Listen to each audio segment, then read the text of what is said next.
Hello everybody， 大家过年好。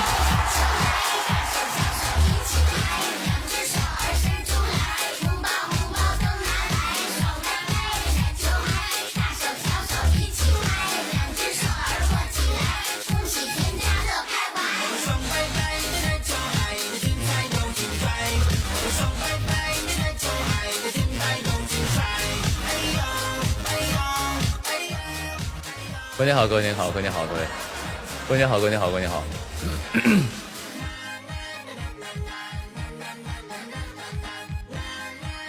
有朋友今天是红衣领喜庆，你说故意的吗？故意说过年的这个买了件新的红衣服，那赶紧得紧的穿，要不亏了。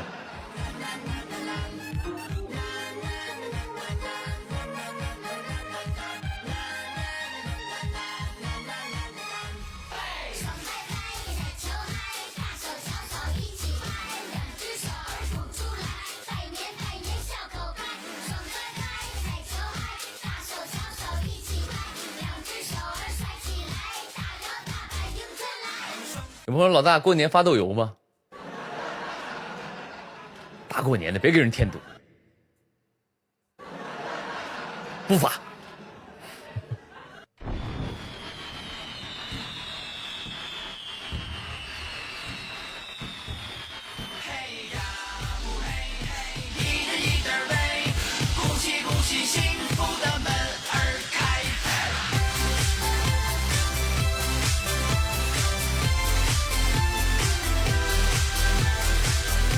我今天还抽草莓吗？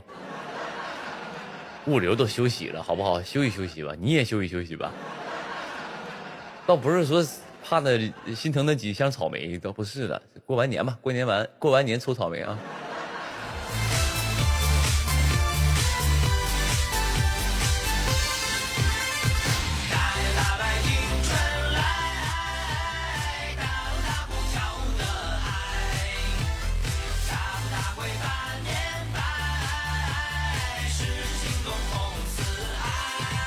有朋友说这个状态很好，休息的不错，也没有了。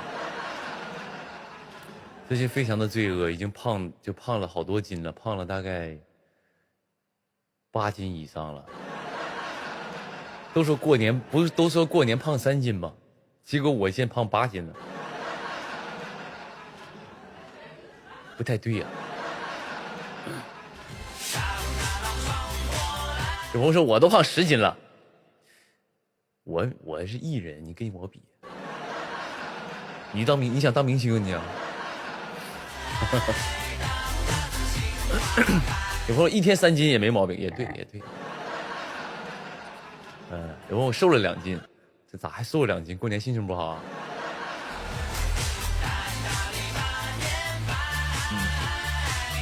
有朋友说了一句非常扎心的话，说人到中年了。就是人到中年了，容易就是发福，对不对？就是很容易胖，很容易就是。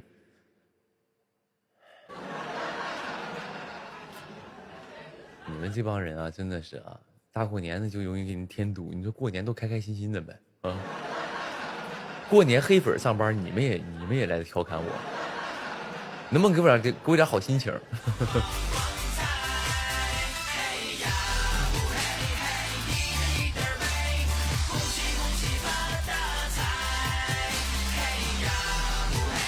我看不出来胖，哎，还是胖了，胖了很多了啊！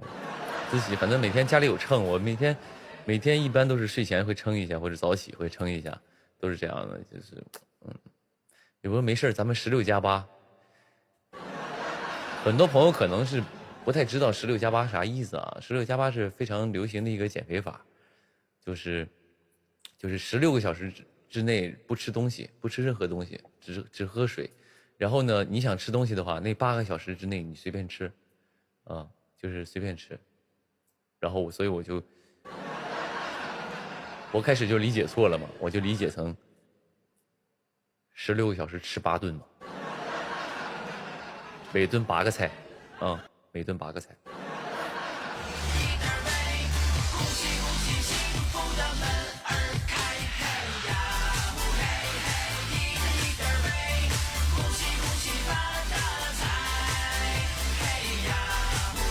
还有说那个什么，说减肥法有那种轻断食嘛，就是比如说轻断食，你们听说过吧？这是比较这个流行的一个说法啊。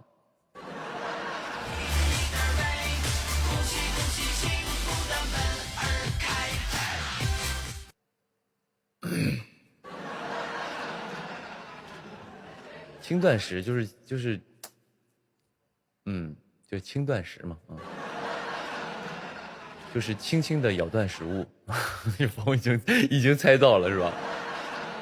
对，说轻断食就是一天16个小时吃8顿的同时，然后要轻轻的咬断食物，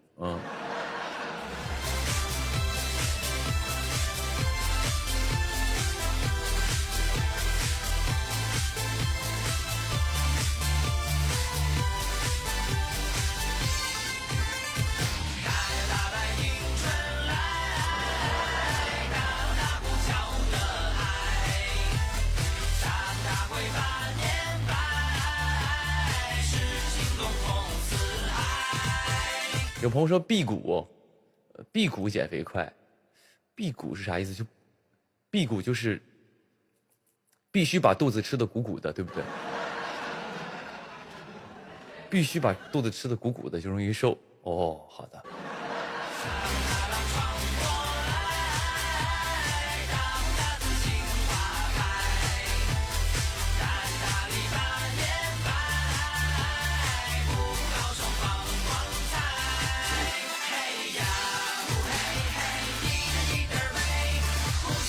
学到了吧？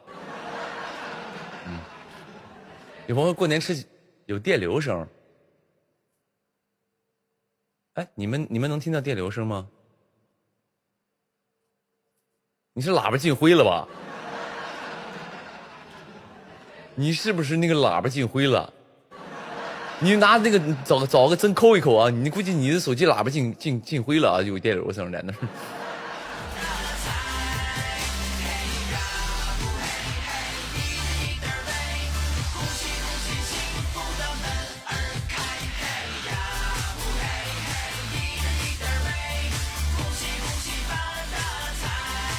我说喇叭进灰可以拿嘴吸一吸，那倒不用了，拿嘴吸一吸太脏了啊！我尽量不要用嘴吸啊，那个正常拿针抠一抠，拿那个吹风吹一吹就行了，别吸。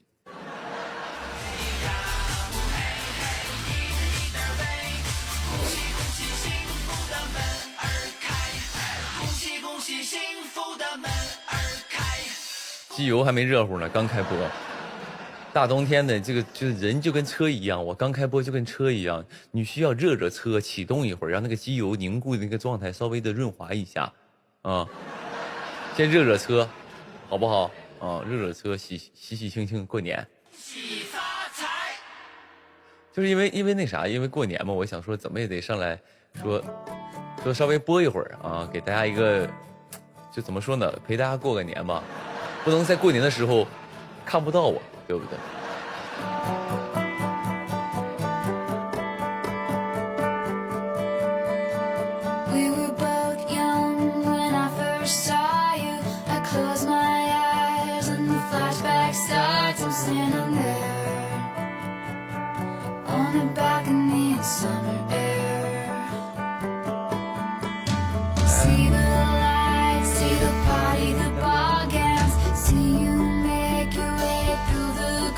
有朋友说宁哥春晚是按个子站的呀，我不知道那个春晚那个东西是人家安排的，你让你在哪你就在哪，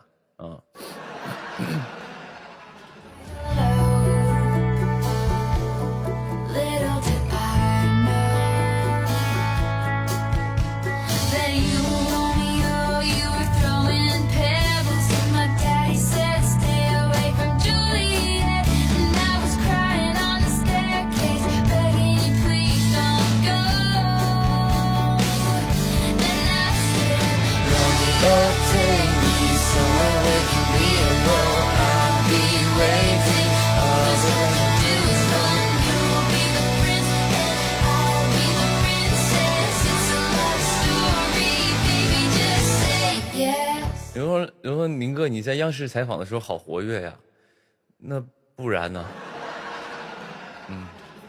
也不是说活跃吧，就正常嘛。第一是过年开心嘛，第二然后都是熟悉的人，就是一块去做采访就比较踏实嘛。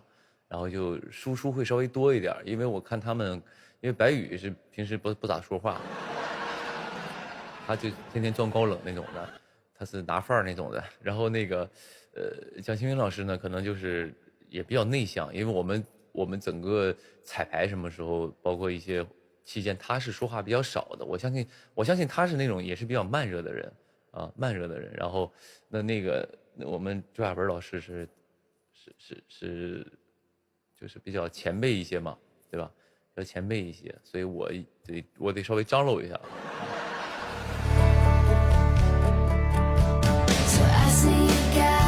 对，就别就稍微张罗一下。但是人家如果他们就是输出比较多的时候，那我就少说话嘛，我就是这么一个状态，就是我是一个水泥，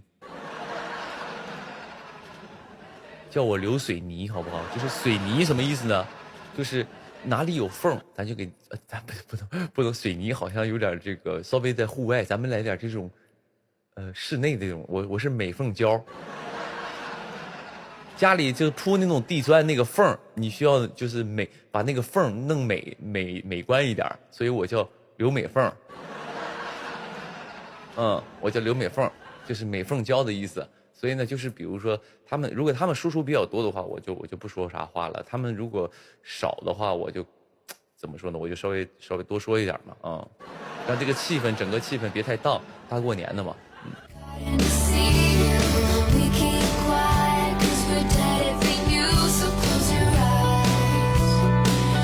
现场不会真有人叫刘美凤吧？我相信这个世界上一定有叫刘美凤的啊，就是估计刘美凤。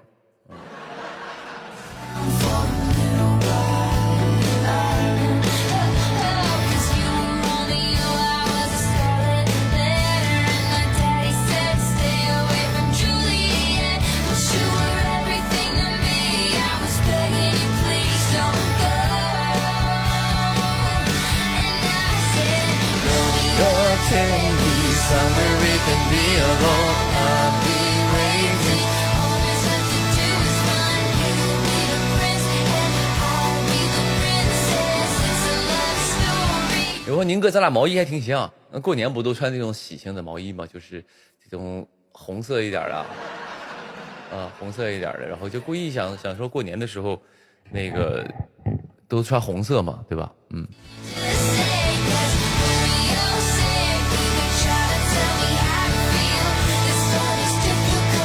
有人说你像草莓，衣服像草莓，草莓可以啊。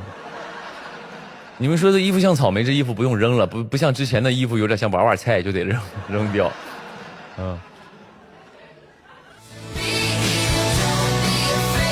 像草莓能留着啊，那个反正像娃娃菜那件衣服再也没穿过，好几千块钱买的，叫你们就属于那种非常讨厌的同事。比如像什么，比如像你上班你去上班，你买了一件新衣服，你就是感觉自己哎呀可开心了，穿新衣服了，然后走到公司里，刚一进公司，你上来3个同事说你这啥衣服真难看，你穿的跟一个娃娃菜似的。然后这个时候你心情会非常郁闷，那件衣服你再也不会穿上公司了。你再也不会穿到公司了，所以之前那件衣服就是白扔白瞎了。所以有的时候我一般都睡觉的时候穿，不能浪费啊！睡觉的时候穿个大硬衬衫睡难受我也穿的，要不浪费了。但是绝对不会穿出门或者是直播用了。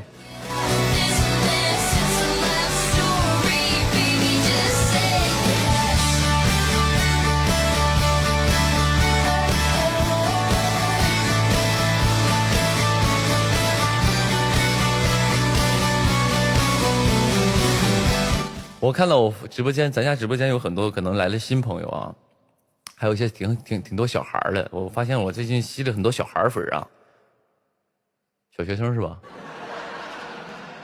最近收了很多小孩粉，也不算小孩吧，就是年龄比较年轻的啊，小一点的。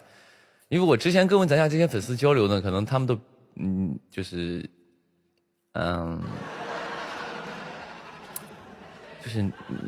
年龄就是稍微就是稍微就是有一种成熟的美啊。大家之前的很多粉丝是有一种成熟的美、知性的美，是这么一帮人。最近呢，可能是就近1-2年吧，收了很多就是17岁啊、16岁、18岁这种的所谓的小朋友来了，来了之后就公屏整个的这个氛围就是感觉有点奇怪，就是有一些都不知道他们在说什么。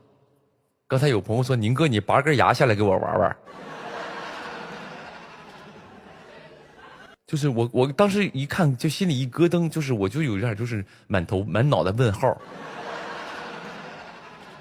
我就是满脑袋问号，这啥意思？什么叫宁哥拔颗牙给我玩玩？这是什么？这说的就是他说的是中文，但是我听不懂啥意思。而且哪怕有一个角度让我去理解，我尝试去刚才他这句话是5分钟之前说的，我就在这跟你们聊天的过程当中有5分钟脑袋我是在想这件事的，我这5分钟都没想通，有什么角度可以理解这件事？你哪怕给我来个这个造型，阿玛特拉斯，这个我都能知道是什么东西。这个我大概都知道，小学生玩的。但是问题是，这个你跟我是拔个牙给你玩玩。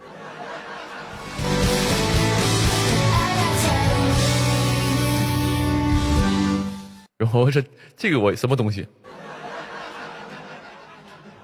阿玛特拉斯。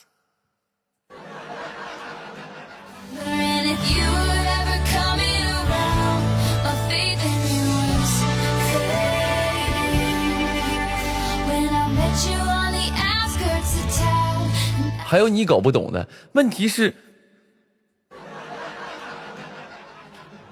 就是他说拔个牙给我玩玩，这是有朋友说有代沟了。我刚才在想这个角度，我说跟他们是有代沟吗？不会啊，我这人就很年轻的啊。我觉得我上到88，下到8岁，我都能跟他聊一聊。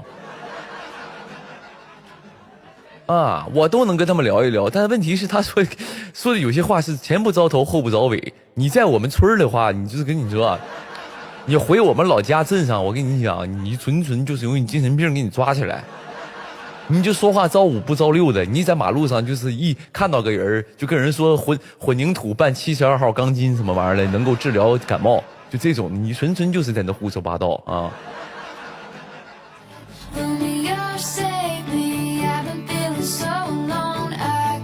所以可能咱家确实来了很多这种小学生啊，小朋友啊，然后呢，整个直播间的氛围有一点就是有20%的怪异。咱就跟那个微博智搜一样啊，微博那个智能那个是，这感觉就是有点怪异啊。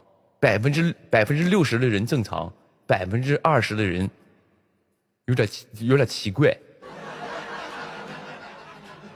啊。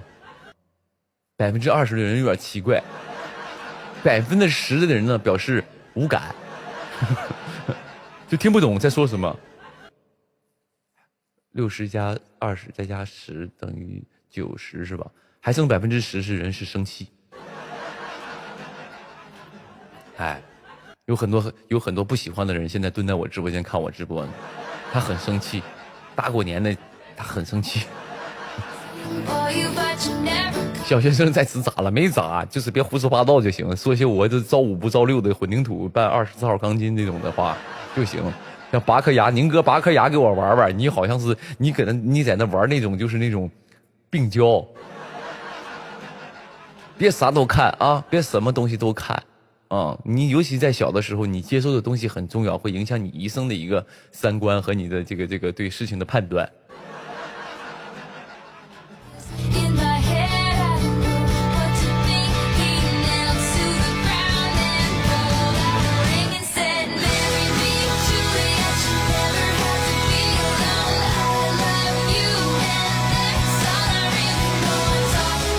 有朋友说，那不是成功的引起你的注意吗？是成功引起你的注意。你走在马路上，有一个人在那窝懒觉的，就是在我们东北话叫耍怪，就怎么说呢？就是那种，我可能我会引起我的注意，但我会远离它，别给我咬了，有没有说第三季开推说集体去吗？人家不都官宣了吗？说是集体去啊，人家这不都官宣了吗？不都说了吗？反正去年我们平时我们那个录制的时候，私底下也聊天嘛，也聚餐嘛，然后我们就聊天嘛，后来就是聊天嘛，大家就聊得很开心嘛，聊得很开心，然后我们就当时就约定好了说这节目要有第三季啊，那个来不来？当时就在那，我们就在屋里嘛，我们几个人都在，晚上录完节目聊聊天啥的，说有第三季还来不来？当时反正一个个都承诺说来呀，肯定来呀，我说就是他们就闲聊嘛，说如果在戏上请假来，就是反正当时因为我们当时录的挺开心的录挺开心的，就是大家相处的都很好，而且可能之前有很多朋友不熟，然后但是通过那个节目录完之后，他就你知道吗？就是情感这个东西是很微妙的。他这种微妙是什么呢？比如说一块经历过生死，他这个关系就很成功就很容易就是变成非常亲切的一个朋友。所以当时录的反正是我们每天就在一块玩的挺开心的，虽然每天尔虞我诈，互相猜忌，但是问题后面也是相处的挺好的。所以当时我们当时就是还很有形式感的，可能你们也看不到我们这一面。我们当时就明年来不来，然后把手搭上，然后第一个说来，第二个说来肯定来。好，那咱们第三季就是类似这种的但没有这么傻，反正当时就约定了嘛，约定来。但是这个东西吧，虽然当时是约定了来，但是成年人的世界也充满了尔虞我诈，也不一定。我前一阵问了一嘴，我说你们都来吗？因为我算是大哥嘛，我在这个团队里算年龄大的大哥嘛。我说你们来吗都？他们说来呀，都挺好的所以应该是鹤立摸雨，应该是原班人马应该是原班人马。然后还有人问说第六人是谁？第六个人是谁？上次星光大赏不都说了吗？是金靖啊。你们在网上还在那猜说第六人是谁？是男的女的？说星光大赏不都我们哥仨不是跟金靖都互动，都告诉大家是金靖了吗？对呀，就是我看网上前两天还在那传呢，说是谁的，不金靖吗？都告诉你们了。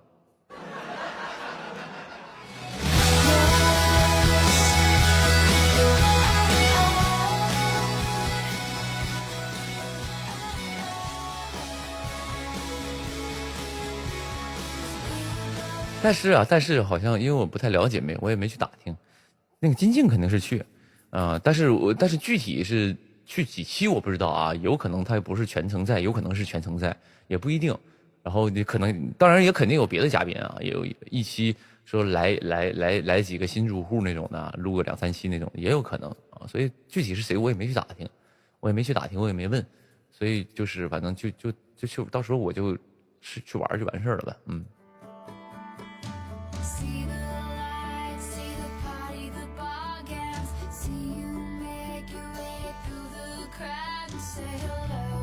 有不说宁哥，你走路内八，说我走路内八，别在那胡说八道在那儿。我一个大老爷们儿跟你们说的我走路内八，我怎么肾疼啊？别在那胡说八道你们有的时候就是你感觉你说那个话题挺可爱，但是完完全全在直播间就是毁坏我形象，影响我商业价值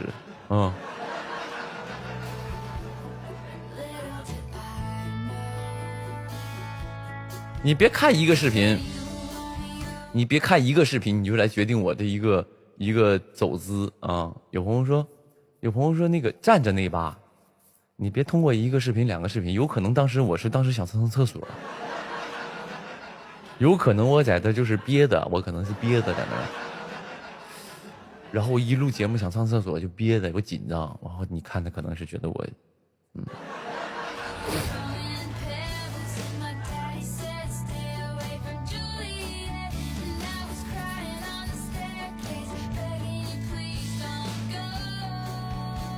有朋友说老大你什么时候进组啊？就是将可能是在，我想想啊，我算一下，别瞎打听，跟你有关系吗？我啥时候进组还要跟你报备？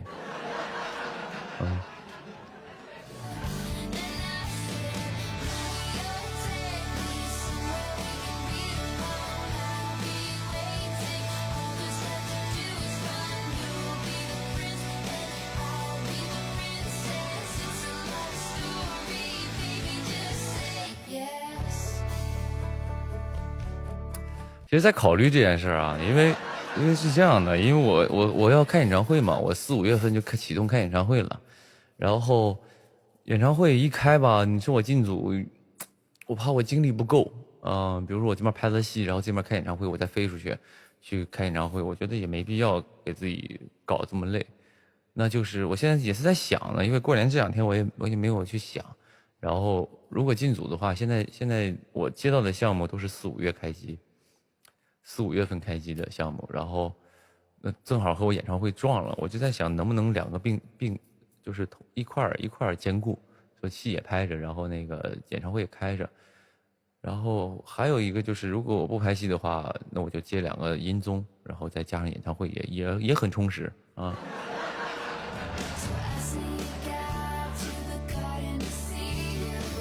如果可以一块儿，我怕我盯不住啊，我怕我撑不下来。不是说撑不下来，撑肯定硬干，肯定能干得了嘛，也能硬拍。但我怕自己状态不好，我就在考虑这件事儿。就是有些事儿，你状态不好去干，你去硬拍，有的时候真的是没有必要啊。所以以后我不会硬拍戏了。有些东西我觉得，就是觉得我可能存疑，我就真的就不去了啊。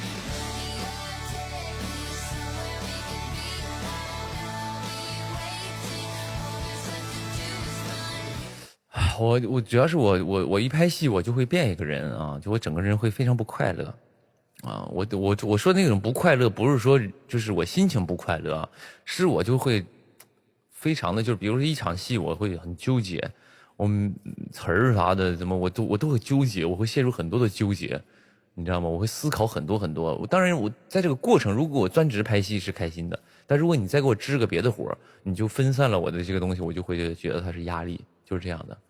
也不是说进入状态了啊，我就是演员，他这个东西还是状态是得有的，你得找到人物感觉嘛。但你找到之后，其实就不用太去刻意的说，哎呀入戏什么，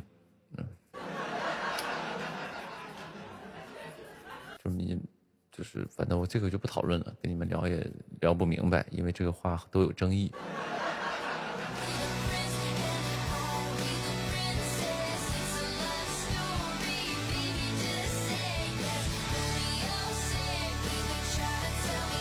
他演戏，他毕竟是假的啊，毕竟是假的。你需要有很多客观的角度去看待每一件事的每一场戏，每一个处理，每一个角色，你需要相对客观的啊。当然因为你主观在演嘛，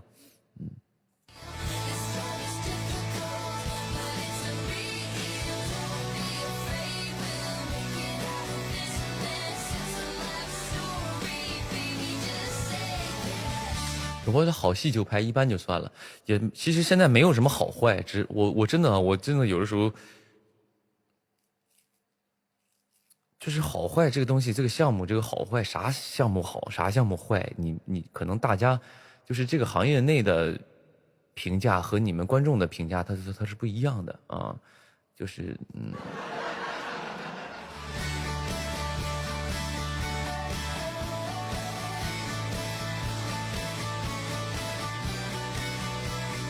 就不跟你们聊这个行业的问题了，因为我也还在混啊。等我哪天不混了，我跟你们好好聊聊。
放心吧，有朋友肌肉燃起来了吗？也没那么燃，大过年的那么燃干嘛？就本来就很开心了啊，本来很开心了，还行，就是现在已经算是预热了啊。反正过年没啥事，我现在怎么也得上来跟你们播一场。然后因为很多朋友，我相信在过年的时候也很思念啊，估计很思念，所以上来跟大家聊会儿天。你们有什么想聊的可以跟我聊，比如像什么2号混凝土这种的，就是胡说八道这种的就不要聊了，咱们可以聊聊好，就是有意思你们感兴趣的东西啊。有朋友说想要你身上的那件衣服啊，想要去买啊。就是你这个想要去买一件吗？你跟我说干嘛？你是等我送你，还是说等我给你买？都做不到啊。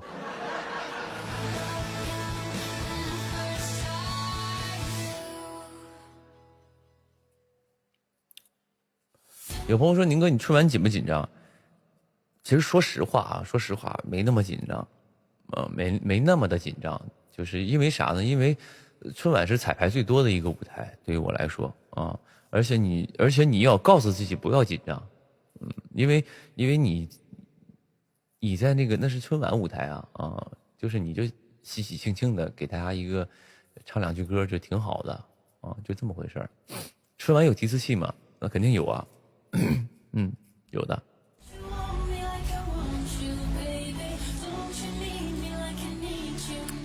斗柄之东天下春，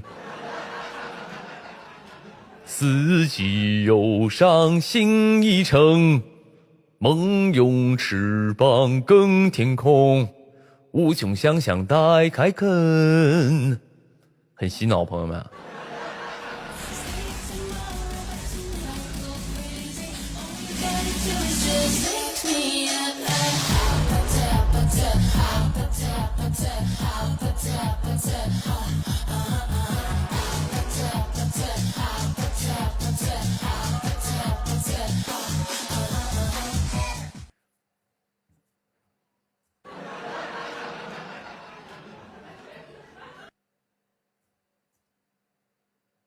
斗柄指东天下村，歌曲。嗨，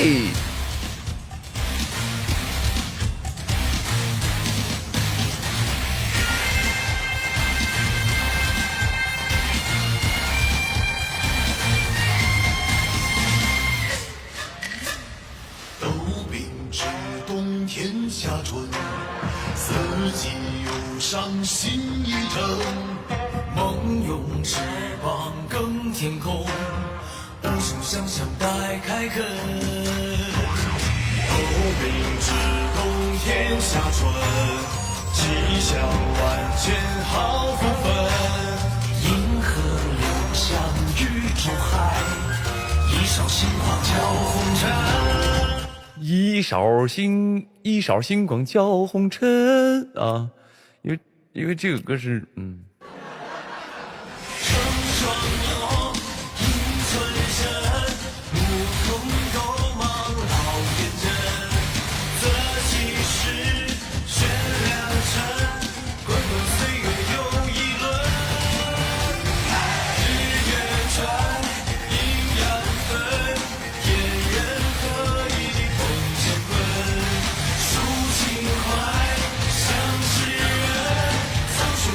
有功臣。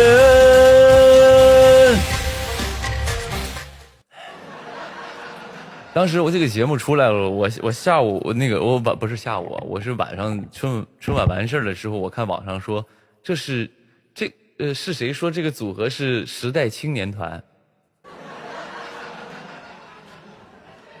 人家是时代少年团，然后我们是时代青年团。我就觉得当时看完之后 OK 啊，也可以，时代青年团挺对嘛。结果到了晚上，时代中年团，什么意思？你说时代青年团，我觉得你在调侃，或者我们觉得也挺好玩的一件事儿，但你晚上为什么就到了中年是怎么意思？啊？这我就想不明白了啊，没必要啊。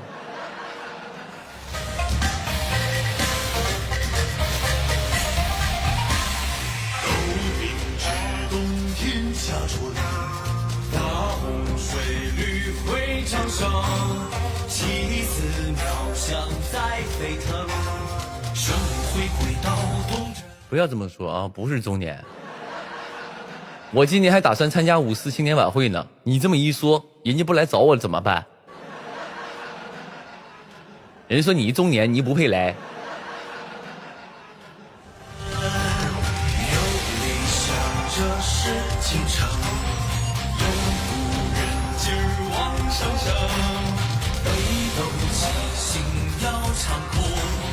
将这记忆一起合成，刀兵只懂天下春。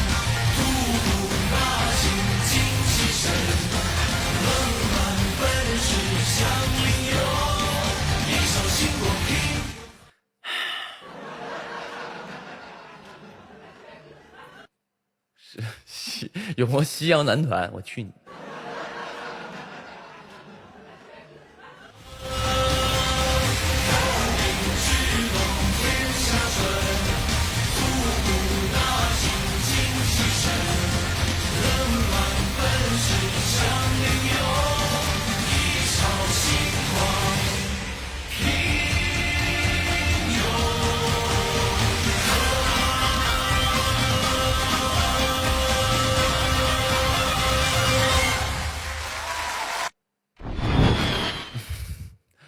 我说老大，你终于直播了？也没有啊，就今天过年嘛，就播一天嘛。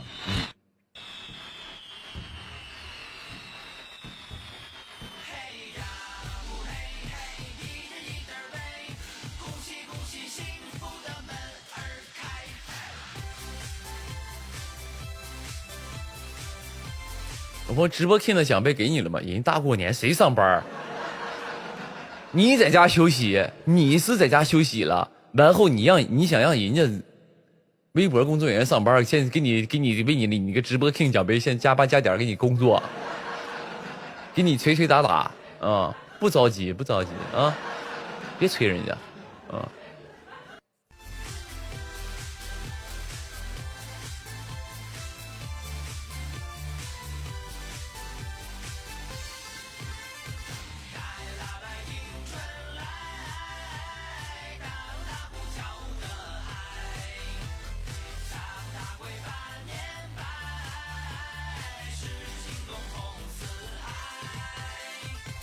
有朋友说宁哥不是说上次说直播教台词吗？上场直播你是不是错过了？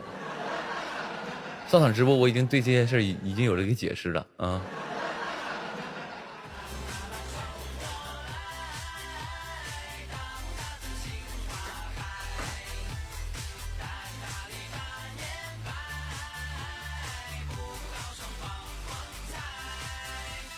有没有最近看电影了吗？我没看啊，没看。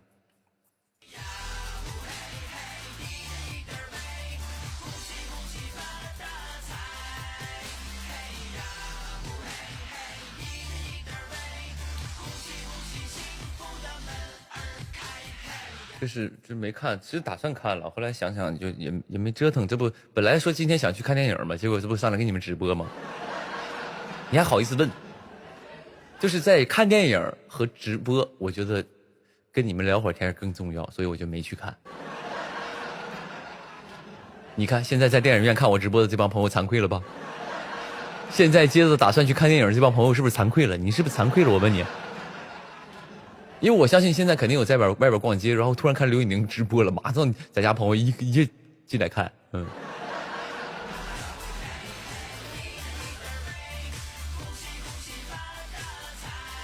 有朋友看完回来了，哇，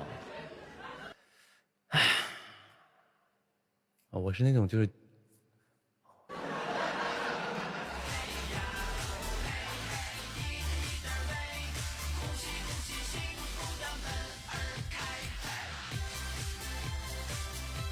有朋友说：“宁哥啊，我在想什么时候过年能看你的电影。”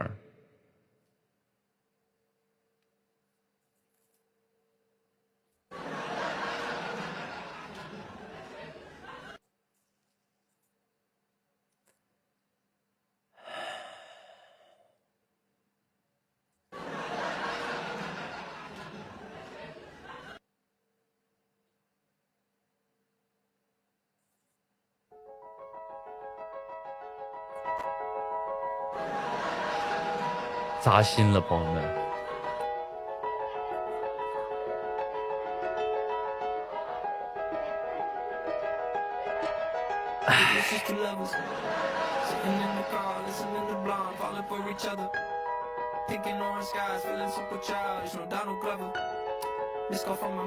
我再好好混混吧，朋友们。我再好好混混，好不好？我再尽量往上爬一爬。我要一步一步往上爬，爬上去了再啊！我黑化了没有啊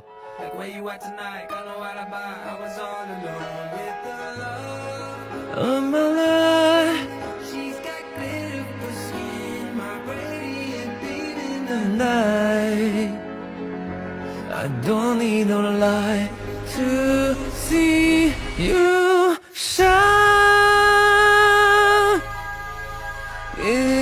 your golden hour。我说宁哥，为什么你杯里水越来越多？我吐进去了，水越喝越多是吧？我喝点吐进去一点。我是葫芦娃里边的水娃。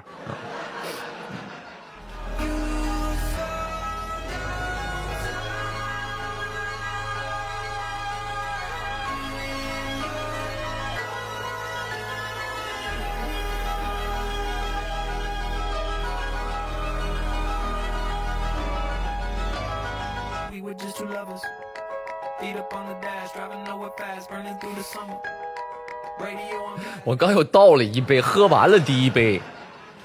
我刚第一杯喝完，我开两罐了已经啊！我喝着苏打水啊，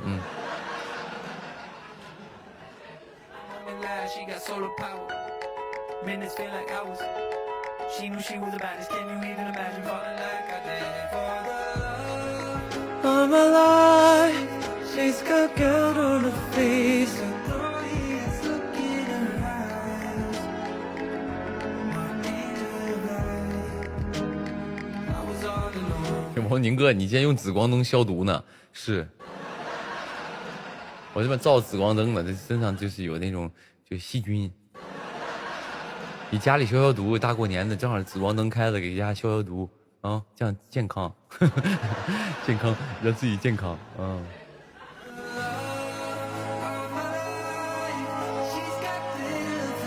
有个艺术细菌，不是艺术细菌，艺术细菌不能杀死，艺术细菌我们要培养它。让它更加的旺盛。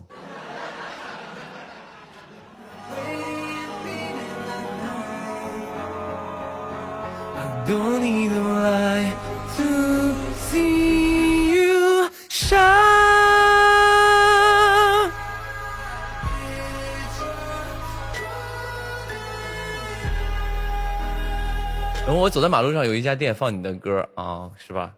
谢谢啊，他过年的歌是吧？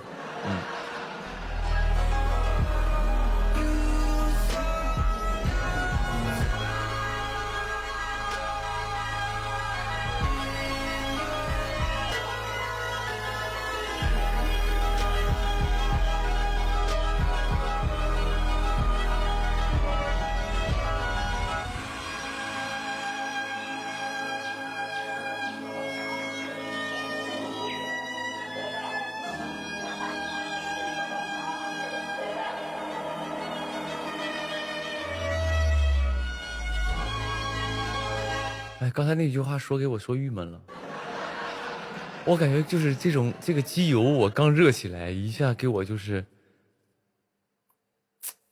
当然不怪那个朋友啊，不怪那个朋友，我突然觉得自己有一点不够好，不够优秀。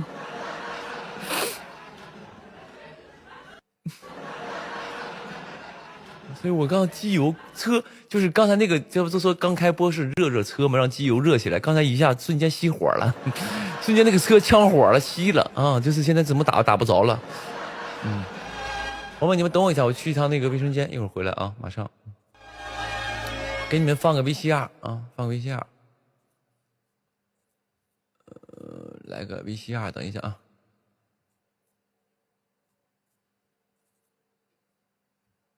这样吧，我就给你播放那个我们春晚的演出吧，就是这段，因为就是可能是以后会出现在什么类似就是类似什么呢？类似就这种，我的往日回顾里边，所以咱们今天可以一起来看一下这个春晚这个舞台，我看有没有视频啊。都平之，看看有没有 MV， 还是有的啊，可以。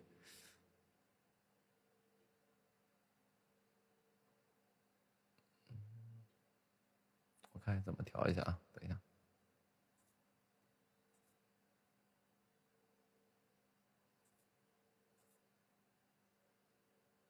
OK。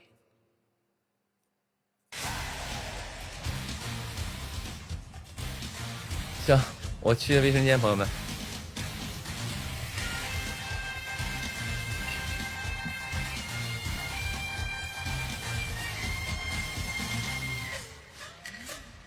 都秉之冬天夏春，四季如上新一程。梦涌翅膀更天空，无穷想象待开垦。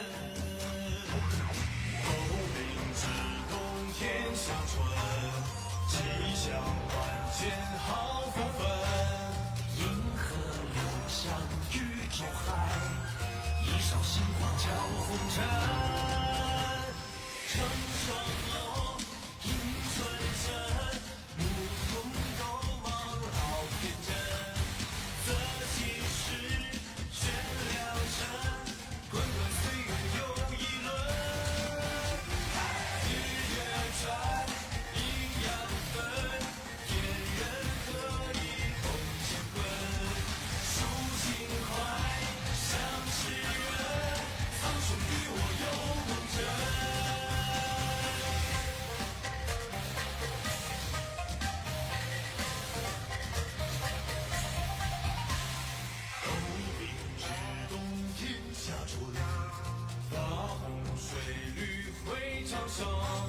棋子妙想在飞腾，生命回馈到童真。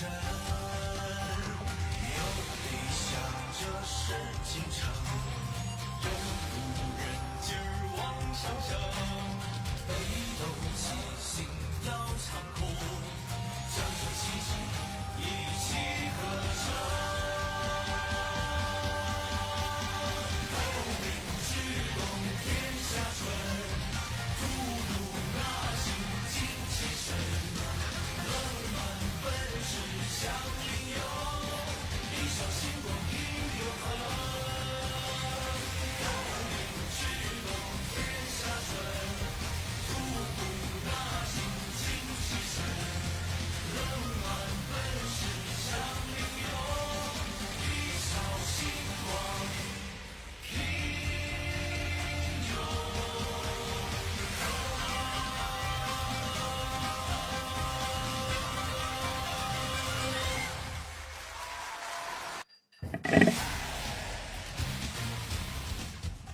斗柄之东，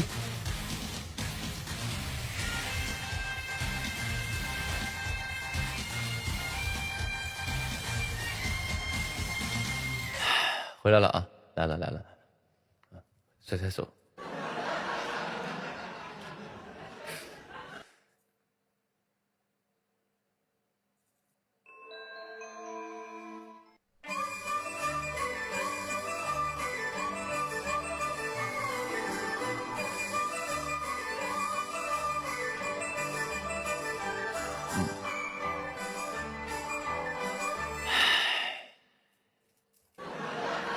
刚才我看到，我刚才不是说，我说我们时代青年团嘛，啊，然后我说咋是青年了啊？咋是中年了？我们是青年团，好不好？青年团还挺好，还觉得 OK。结果人家我看到一张图，顶上写的2025年最新年龄划分标准，年龄段儿童1到10岁，少年11到20岁，青年21到30岁，中年31到40岁。我突然感觉我错怪了那帮朋友们，说中年是，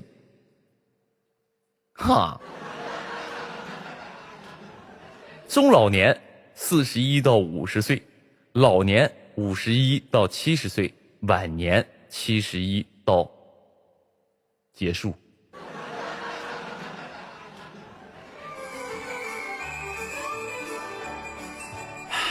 那就给大家拜个晚年吧，祝各位都晚年幸福，谢谢各位了。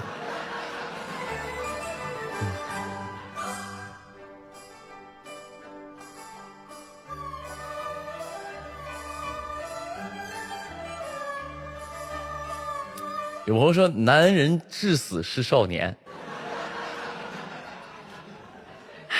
好吧。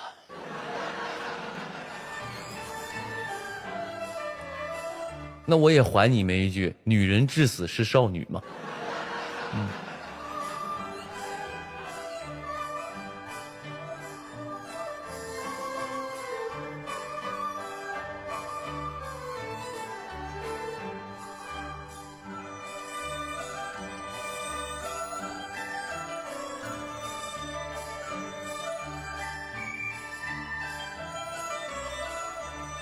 行吧，突然感觉这个表一看完，我感觉我都身体都不咋地了，身体都不好了啊。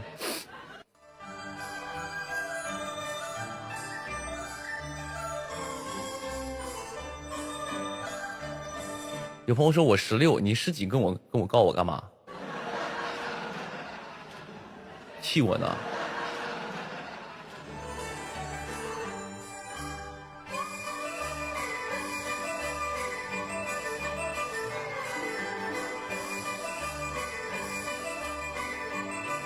有朋友天塌了，有朋友说我42，我看42是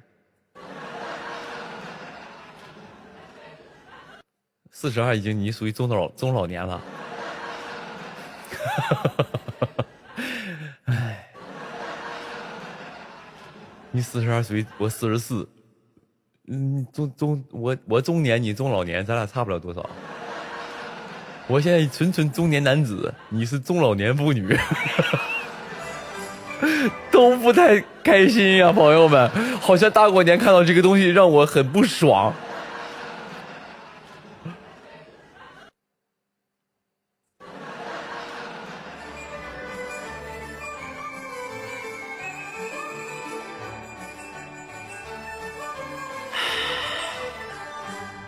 我说表不准，换一张。你啥换一张你换不了，你年龄在这儿了啊！把表撕了，它图片我给手机砸了。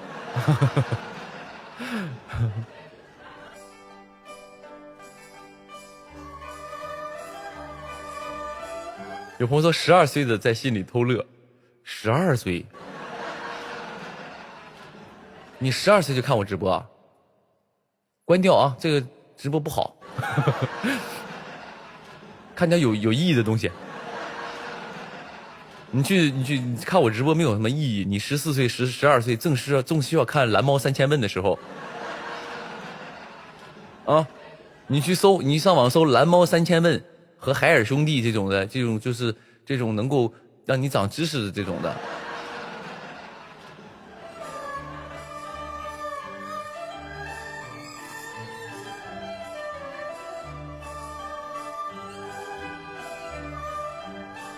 有朋友说，有朋友在那幸灾乐祸说，你虽然12岁，但是12岁你进不了粉丝群哦。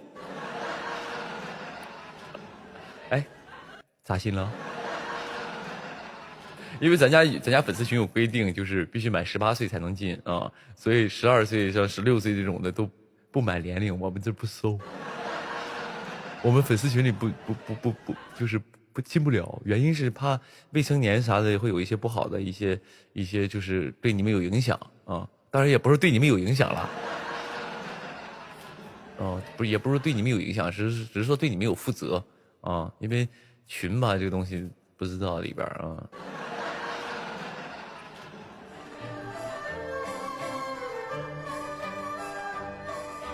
有朋友，我们家孩子10岁，可是我们家孩子是老粉儿，那被妈带的吗？被家长带的吗？啊，你家孩子也属于从小不学好了，也没有，开玩笑啊。怎么喜欢宁叔叔就从小不学好呢？奇怪了啊！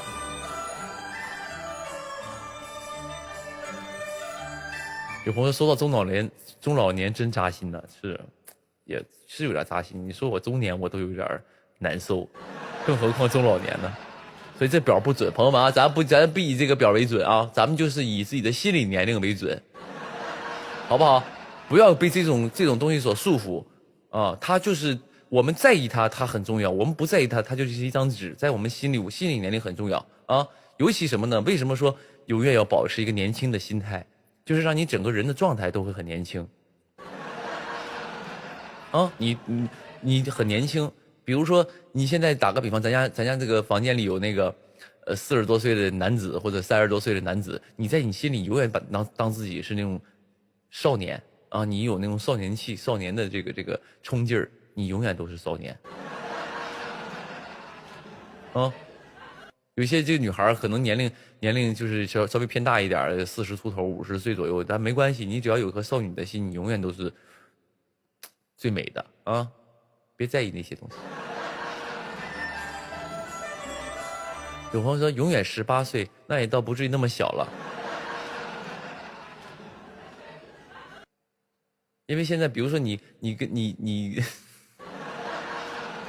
这个东西还是有一个界限的。比如说你走在马路上看到一个阿姨呀，比如50岁的阿姨，你说阿姨呀，你长得好像18岁啊，这阿姨会听起来觉得有些奇怪，而且有些什么呢？有一些就是感觉有一些不尊重。如果她50岁。你可以说，哎，你长得像30多岁或者刚到40，这样他会开心。比如说这个女孩40岁，你说，哎，那个你多大？你28吧，30，这样他会开心。啊，你懂吗？是这么一个界限的。比如说这个女孩那个，比如说32、33，你说，哎，你大学刚毕业吧？哎，他就会开心，是这样的啊。你是上学吗？现在你还上大学吧？还是什么？上大学还是上高中啊？啊，这种人他就开心。你要说你永远18岁，就很像口号，不好听，不实在，不生活。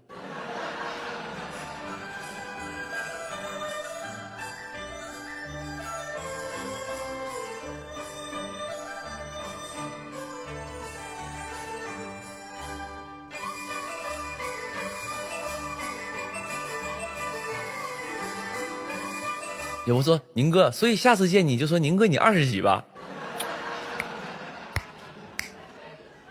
你学到了哦，你学到东西了啊。你是学到东西了啊，不错。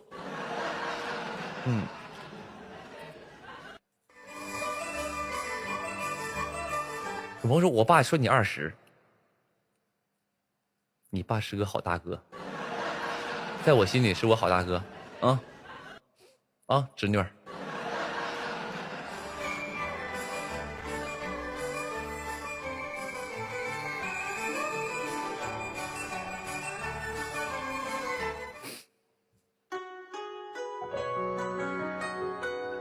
有人说老大你20岁吗？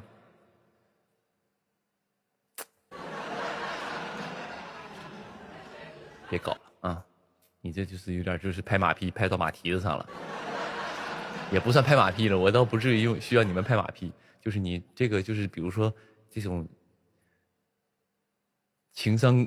就是情商高的聊天方式，你这属于就是有意没聊好。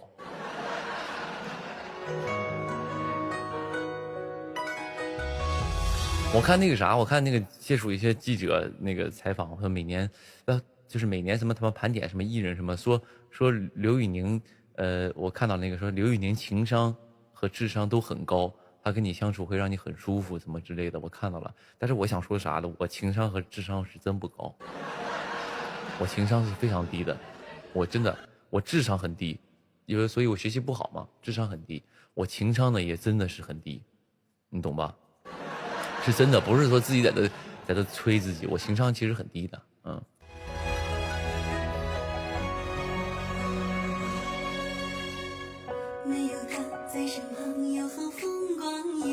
就有的时候我知道有些话明明可以好好说。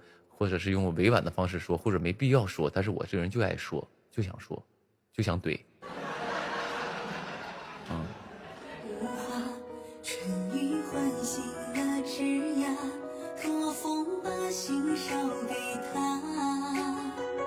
屋檐下，风铃轻轻摇曳我的心弦啊，暮色醉了一地，无人能回答。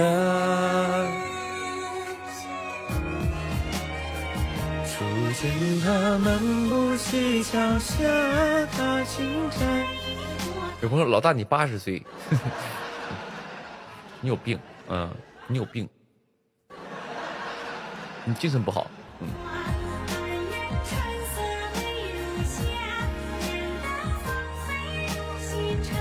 我提笔也像一抹糖。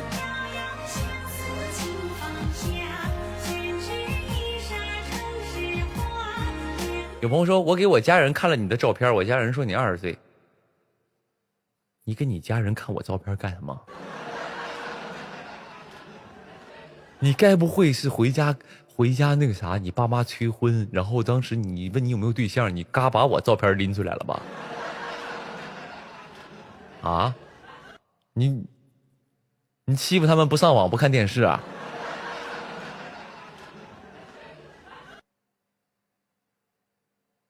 你别这么搞啊！你这么搞有几个不好的点，第一是啥呢？第一就是你妈眼光容易变高啊！啊，你妈眼光容易变高，你嘎给他看这小伙，我虽然就是咱说不是说什么俊俏什么就是帅气到不行，但是也是一表人才。尤其在这种母亲，就是比如说家里妈妈家的这个眼就是那个心里，这个男孩一定得就首先就是一表人才吧，大个儿啥的，啊，个儿挺高，这起码是一个优势在他眼里。那一看这个面相啥的也是就是秀气斑斑啊，不能用这个词，就是也就是看起来也挺好的，也不能说玉树临风吧，就怎么说呢，就是那种风流倜傥也不对。就是反正看起来就是还行啊，人模狗样，衣冠禽兽，反正就是类似这种的，然后看完之后，你妈容易眼光变高，这样事儿你以后再给她介绍真的男朋友去了，你妈就说没有上一个好。你妈会跟你说，你姑娘你这眼光下降，没有上一个好。啊，没有上一个好，你这容易不好，你这样是不行，你妈会对你失望的，就都会觉得你。有朋友衣冠楚楚，有朋友会觉得你是吧？相貌堂堂，哎呦，真好，眉清目秀，是不是？不太好啊。当然这也是一个道路了。比如说你妈跟你催婚，你把我照片嘎给她一看，然后呢，过2天你妈说你咋样了？你就跟她说分手了。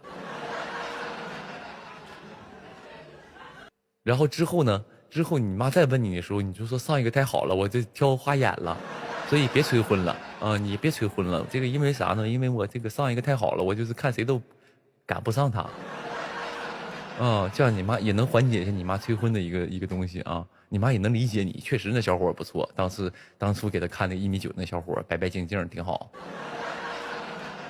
衣冠楚楚那个啊。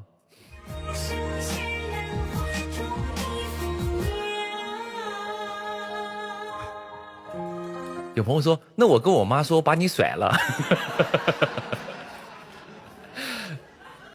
哦，就是比如说分手了，你妈会问你说咋分的，然后你说啊，我给他踹了，我给他甩了。你妈哐哐给你大脸蛋子，给你俩脸蛋子，告诉你清醒点，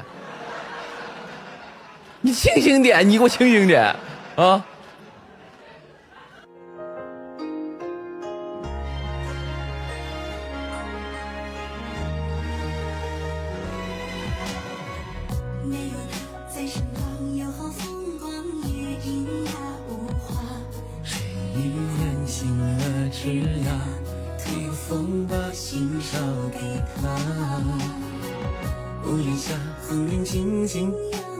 但是我刚刚说了很多都是玩笑话啊，但是千万别拿我照片给你妈去看，糊弄你妈啊，没必要。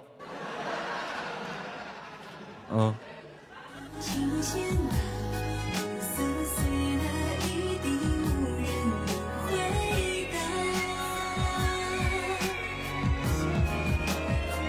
初见他漫步西桥下。有朋友，宁哥，我为了你下载了微博。哦，你是为了我下载的微博是吧？你以前 ，OK， 你这样式，你去那个微博那个老总那地方去留言，好不好？你看看微博的领导或者是他们那种就是老总或者是董事长或者 CEO 这种的，你到他们那种账号底下留言，你说我是为了刘宇宁下载的微博，刘宇宁有这个拉新数据的一个能力，你跟我说没啥用，你跟微博老总去说。你说我用你们微博啊？我跟你说，我用你们微博是为了刘宇宁啊！你这样子，你让我在这个老板眼里也是就是有那种价值。你在我直播间刷呢，我只能说很感动，因为你是因为想要看我直播，所以你下载了微博。但是咱就别做一份工，做两份啊，两份工，你就又替我什么呢？你又来支持了我，又来看了我，然后又替我撑了场面。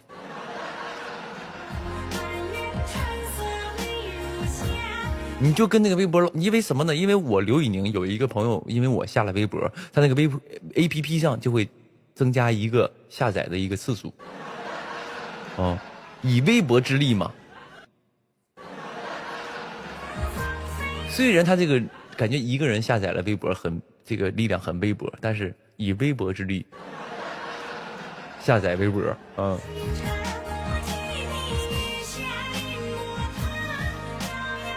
以后我妈知道你是宁远舟，是，所以可能就是很多，我觉得很多演员幸福的事就是有可能你走在马路上，别人不知道你叫什么名字，但是他会叫出你角色的名字啊。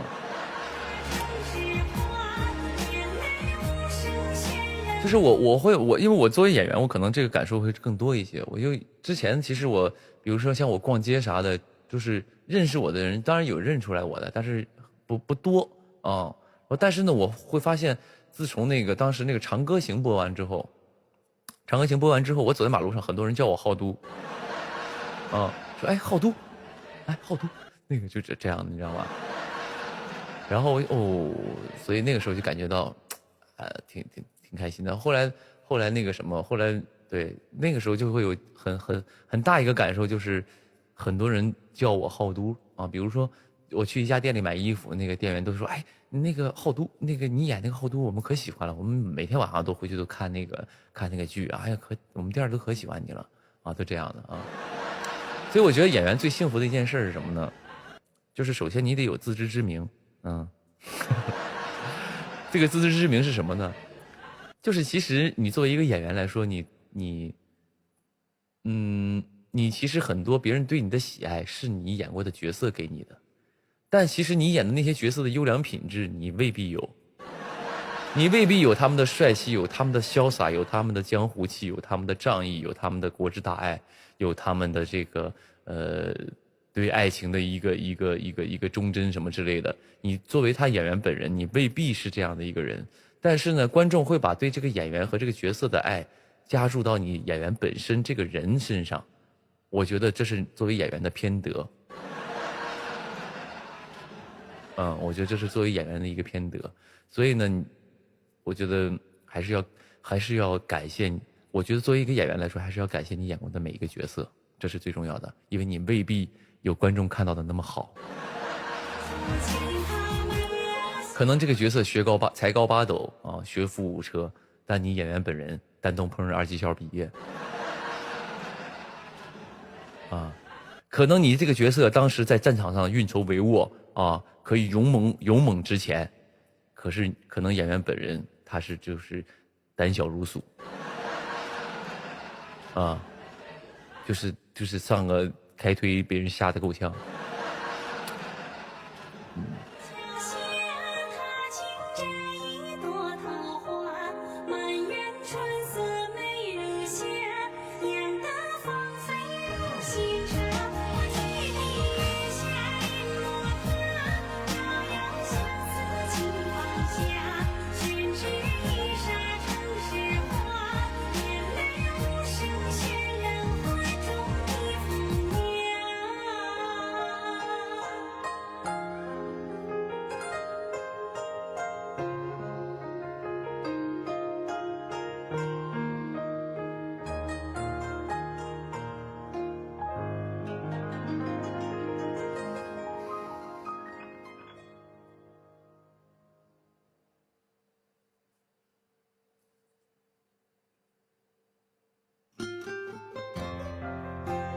比如说宁哥，你身上静电多吗？我其实我这个人特别爱起静电，不知道为啥，可能年纪大了干巴了吧。也不是，我不是怕起，我不是爱起静电，我特别怕静电，我就特别怕吓一跳那个感觉，我特别怕。所以为什么像开推里有的时候我就特别胆小，因为我特别怕那种突然的惊吓，那种东西我特别害怕的。就比如像气球突然爆炸，就这种的。然后包括我手上有静电，碰到哪啪的一声，我就会特别怕这种感觉，我会特别怕。其实我不是说在开推里边，我不是怕什么，就是这种恐怖的东西，我是怕谁突然碰我一下，谁突然跳出来，在这个东西我是害怕的。所以我就很怕静电啊，我很怕静电。然后那个，所以我教大家一个方式啊，就能避免一些静电啊。比如说你大概你知道你平时爱出静电，所以你在比如说你要去开门。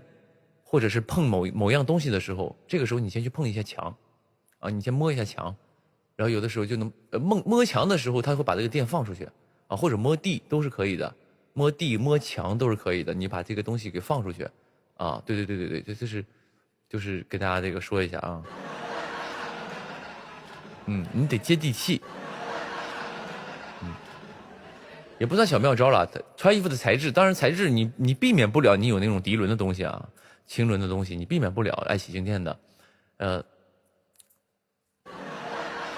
那天特别逗，那天我不是我就这个毛衣啊，就这个毛衣，然后就他家是主打是纯羊毛嘛，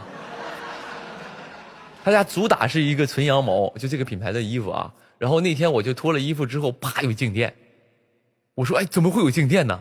不都说纯羊毛不起静电吗？这衣服假的。这衣服假的吧，就不行，这不是纯羊毛，这骗人的。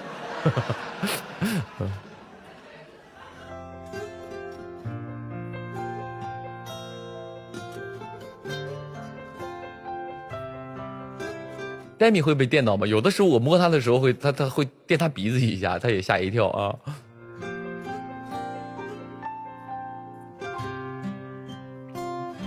进门前摸地有点很奇怪，其实不会啊，你就是你觉得奇怪是觉得有人在看你是吧？有人看到你说摸一下墙这个行为很奇怪，不会的。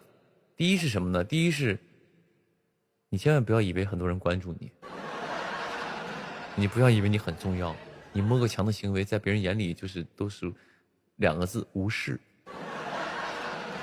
你不要觉得全世界都在关注你啊，我的形象这个形象那个东西的，没有人看你。你奇怪，哪怕人家觉得很奇怪，人家都懒得问你。你说哎，这干嘛呢？有病吧？可能人都懒得问你，不重要啊，无人在意。对，所以你该摸你的啊。也许你已经拼尽了全力，可没能等到奇迹，想过要逃避，总开玩笑说要放弃，却一直没放弃。你问自己，到底怎样才算努力？看到太阳升起，陪着家人老去，等到孩子长大远去，多不容易。有朋友上热搜了是吗？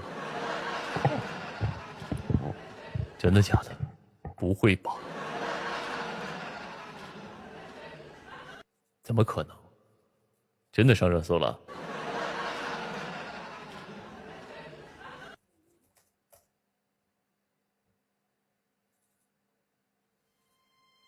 明天我要回家啦，回到温暖。唱首歌，一首来自刘宇宁的一首新歌，叫做《一个好年》。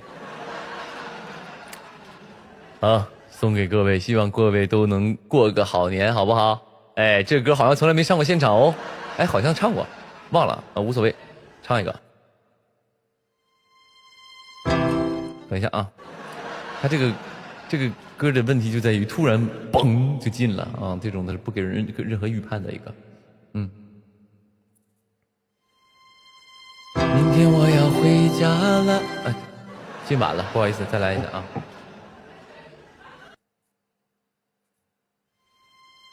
明天我要，哎，这进对了，但是没调好，等一下啊。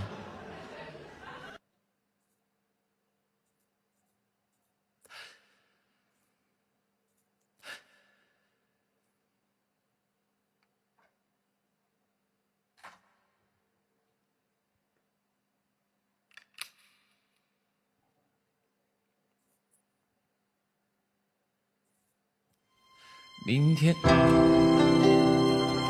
进早了，再来一下啊！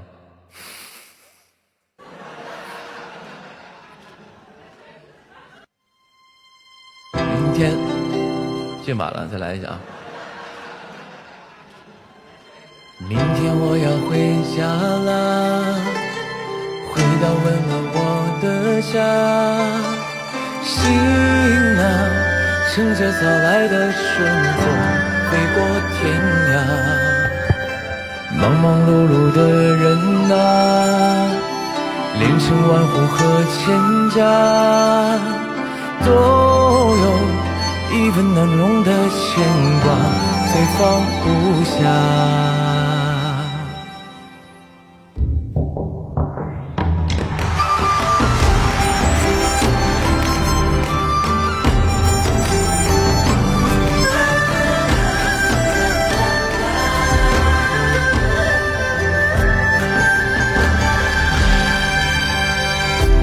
回家啦，看看温了灯的他，看那大人也像个孩子，乐开了花，盼望的都实现吧，再种下的会发芽，把那和和美美的未来都涌入怀。咚咚隆咚锵，咚咚咚隆咚锵，敲敲打打无数热闹的气派。咚咚隆咚锵，咚咚咚隆咚锵，恭喜发财！你看冬有去春又来，再看天会晴花会开，好事好运会连连来，是一个好年，是一个好年，愿你人间了热人爱，祝你花谢了花会开，天天暖暖都迎进来，是一个好年，是一个好年，是一个好年。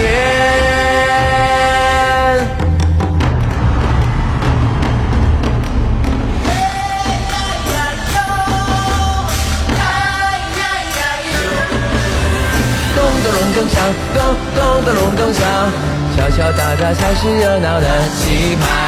咚咚隆咚锵，咚咚咚隆咚锵，恭喜发财，红发来！你看冬又是春又来，再看天会晴花会开，好事好运会连连来，是一个好年，是一个好年，愿你人间了让人爱，祝你花谢了花会开，天天暖暖都迎进来，是一个好年，是一个好年，是一个好年。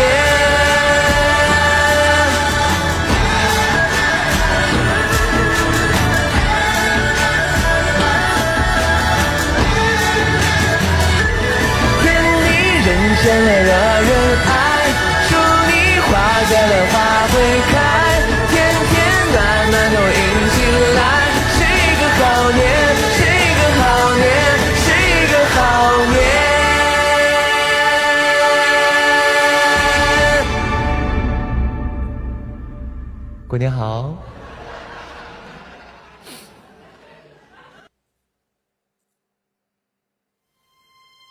明天我要回家啦，回到温暖我的家。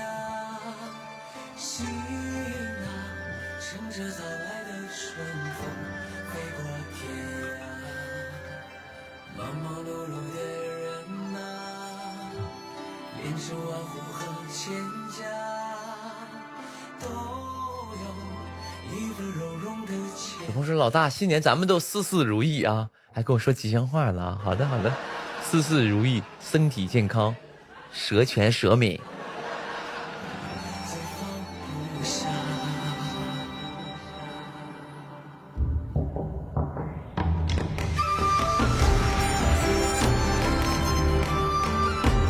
有朋友热搜20，真的假的？我看一眼，我咋不信？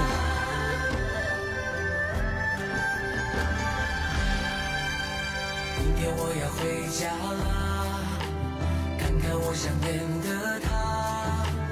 看啊，大人也像个孩子乐开了花，盼望能够实现吧，在种下的会发芽。和和美美的未来。有朋友哦，还有里边留言呢，有老刘生活才幸福开心。老刘是谁？叫小刘。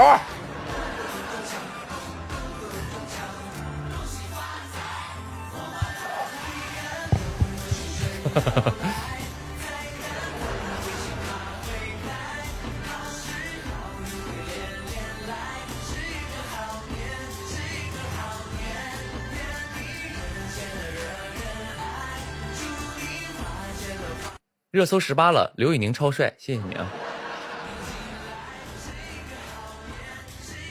舞台王者掌控全场节奏，刘宇宁，春节快乐啊！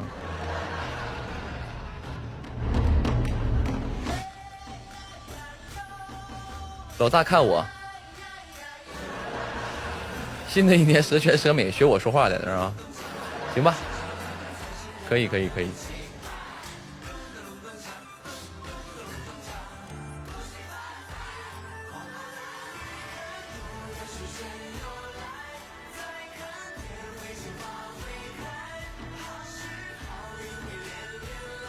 是一个好年，是一个好年，愿你认真的人爱，祝你花。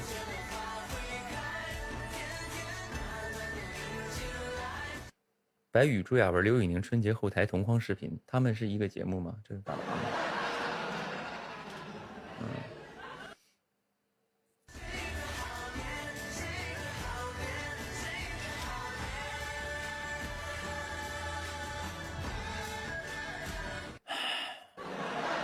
是一个好，万事如意，万事如意啊！好，谢谢你。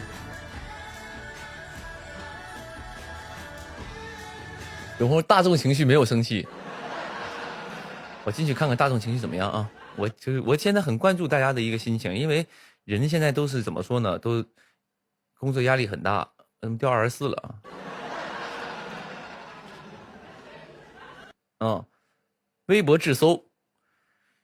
刘宇宁在2025年初几次直播中，不仅分享了生活的点滴，还展示了多种才艺。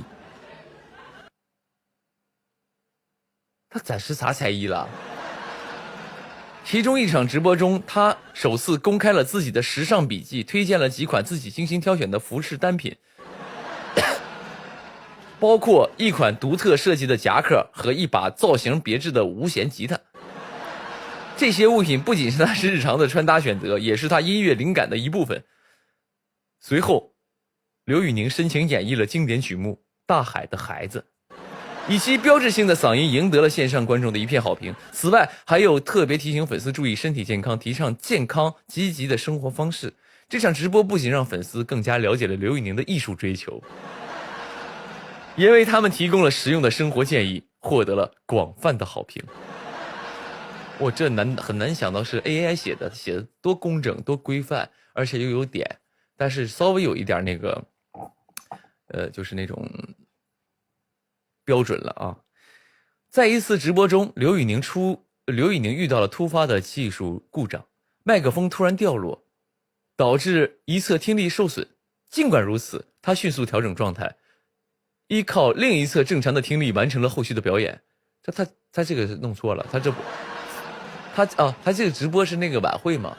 他是那个晚会啊，他不是说麦克风意外掉落，麦克风掉了捡起来就好了吧？麦克风掉了怎么会导致？他那个应该是什么呢？应该那个标题叫做刘宇宁掉麦嘛？他那个麦，他以为是麦克风的麦呢，其实是耳麦的麦，所以这个智能热搜他没智能出来。然后呢，就是这种处理突发事件的能力受到了粉丝的高度赞扬，认为这体现了他对工作的敬业精神和对粉丝的责任感。另外，刘宇宁在直播中表现出很强的互动能力，经常与粉丝进行幽默互动，拉近了与粉丝的距离。在另一次直播中，刘宇宁回忆起了自己早期的演艺生涯的一些难忘瞬间，特别是那些因技术原因造成的尴尬场面。他提到，在职业生涯初期，曾经因为耳麦系统出现问题，导致整个表演几乎失控的经历。然而，正是因为这样的挫折，让他学习了如何更好地控制现场气氛和技术失误带来的不利影响。他还谈到不同演出下演唱同一首歌曲的感受差异，例如《潇洒走一回》这首歌，在他直播间里总是被赋予更多自由奔放的情感色彩，而在正式舞台上则更加注重情感细腻传达和整体氛围的营造。这段真诚的分享引发了大量粉丝的共鸣，许多人表示从中感受到了艺术家的成长轨迹及其背后的辛苦付出。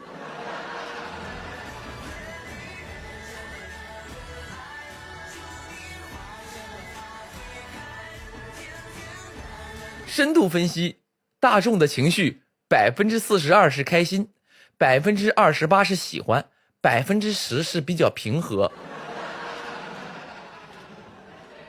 平和是怎么回事？平和是这么回事。看我直播这帮人呢，大众的情绪就是平和，他就是因为他不是我的粉丝嘛。我刚才有看挂别人家粉丝名字进来的。然后还有好几个名字，里边有一个就是他一般有喜欢，打个比方啊，有一些这个小朋友喜欢干的一些事儿，比如说他喜欢几个艺人啊，他喜欢这个，我随便比方，我的朋友啊，比如说他喜欢白宇，喜欢那个我龚俊，然后那个曾舜晞、刘宇宁，比如说喜欢这4个人，打个比方喜欢这4个人，他说他的名字叫做白宁舜俊公这种的，他的名字就会叫这样的。我不知道你们有没有发现，因为我刚才发现了一个，我通过他的名字至少知道他喜欢3个艺人啊。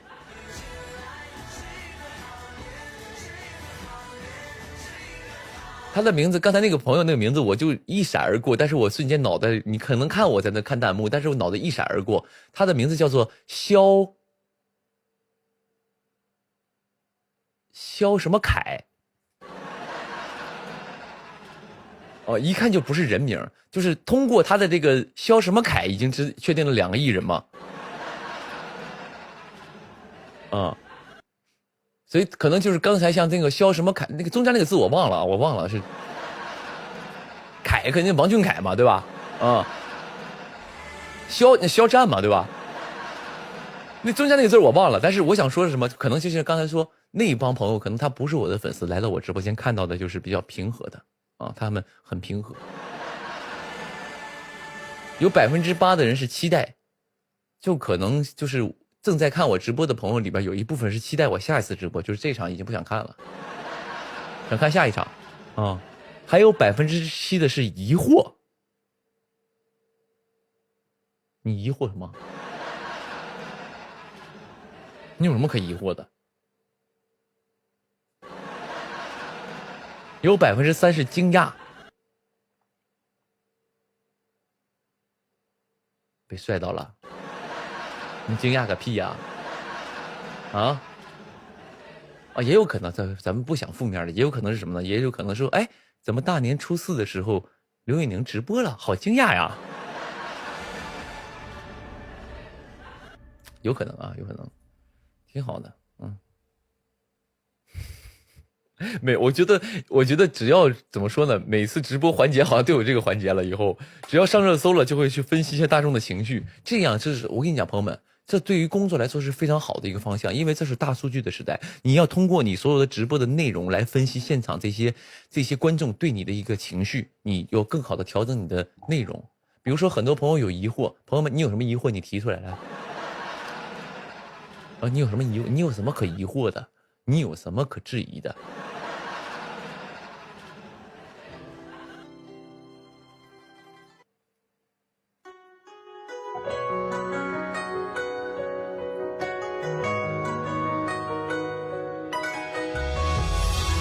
我今天看到最好笑的一条评论是什么呢？说我刘宇宁在参加那个不是央视新闻频道那个，就是过完年之后那个采访，在那一直摸耳麦，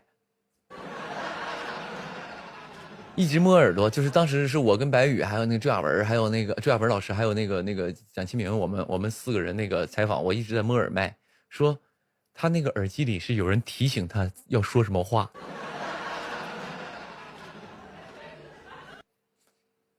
有人他的耳机，刘宇宁根本就是他是没有脑子，他就是怎么说呢？他就是得什么呢？耳机那边戴个耳机时候，有人提醒他这个时候该说话了，要说什么？因为他脑袋空，他就是对采访这一块他不太行。啊，就这边告诉你，哎，这个时候你要说什么什么什么啊？这不该那个 A B C D 啊，可能是这个意思。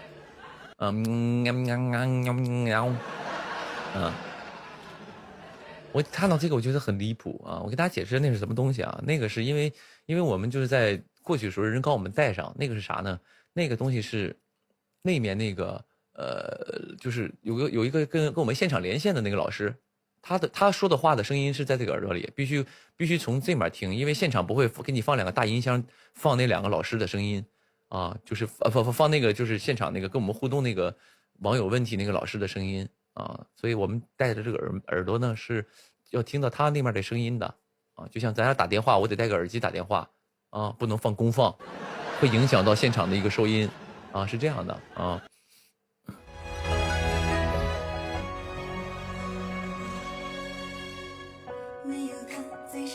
而且啥呢？而且那个什么，而且我是什么呢？我是背不了东西的，就是别说不是背不了东西，就比如说很多采访的问题都是我都不提前看，我反而都基本不会提前看啊。那个为什么呢？因为我觉得提前看了我就没有感觉，你知道吗？哦，我提前看完我会没有感觉，为什么呢？就是我当我听过这个问题的时候，你让我重新再说一遍，比如说我看到这个问题的时候，我就大概脑袋就想这个问题我要回答什么。我脑袋里空就开始头脑风暴就开始想了啊，怎么就是开始想那个内容了。等回头他再问我一遍的时候，我就会觉得我在重复我刚才想过的东西，我就不想说我重复过的东西，我就想说另外一个，但是另外一个可能又没有提前第一条我想的那个好，所以很多时候我是不想，就是很不愿意去提前看一些采访的题的，因为看完之后我就知道该怎么答了，但是我就没意思，我会觉得没意思，而且我不会整个人会不兴奋。所以我就想说，哎，什么问题我来了我就答，然后在这个过程当中，我就觉得我想的思路很好，我就会有一些小小的成就感。我是这样的一个人啊，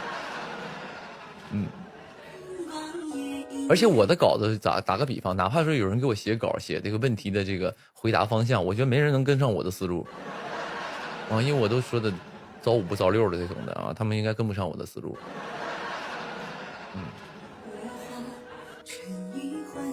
跟实力没关系啊，跟有朋友说有实力没有实力，就是因为我可能是肌肉记忆，因为我总在直播，其实直播这么多年对我来说的训练其实很强的。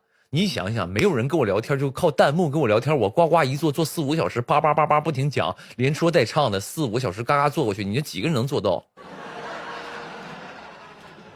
啊，当然有很多人能做到了，我是想说是我能做到，所以我就一个小小的采访，我还需要去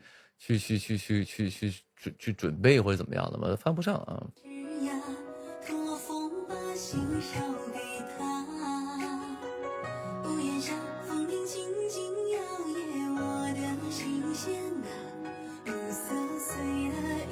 有朋友说你反应快，我反应还行，我反应算快的，但是有比我更快的。八张伟反应比我更快啊！目前我看到的。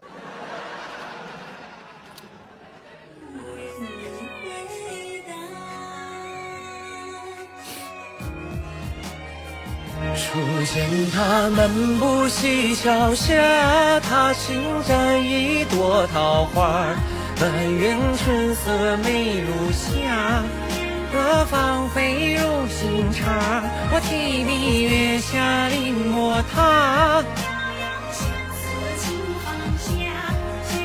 有朋友说是胖了一点，是胖了一点，没事，我把这个年好好过。我本来想说。这过年这一阵不用录什么节目，不用上镜什么的，然后我就想说，那我就放肆吃，我就报复性的吃。我现在属于什么状态，朋友们啊？我属于什么一个吃饭状态，朋友们？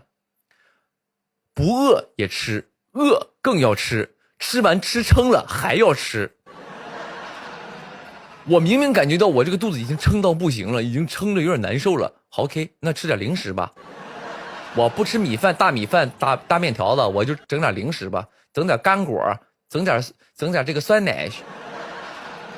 哎，就是真的是现在就真的是跟我说的差不多，16个小时吃8顿，16+8，8顿肯定是有了，现在差不多，因为没事就吃零食，没事就想吃，然后可能刚刚感觉哎呦肚子好像没有那么胀了，是不是饿了呀？我刚吃完饭，大概1个小时、2个小时，肚子可能就没有那么胀了。我觉得，我肚子好像不胀了，不胀了，那就是饿了。吃，想吃什么点，真的有点报复性的啊！但是我想说，因为我可能过年吧，就是想多睡睡觉，多吃点东西，就是让自己变得很松散，很这个怎么说呢？但谁想到说今天想要上来直播，一直播慌了，完了这大脸上这播咋办呢？我的粉丝会嫌弃我没有一个艺人样的，虽然咱们家没有什么乳追粉，但我自己乳追我自己，因为我自己侮辱的特别狠。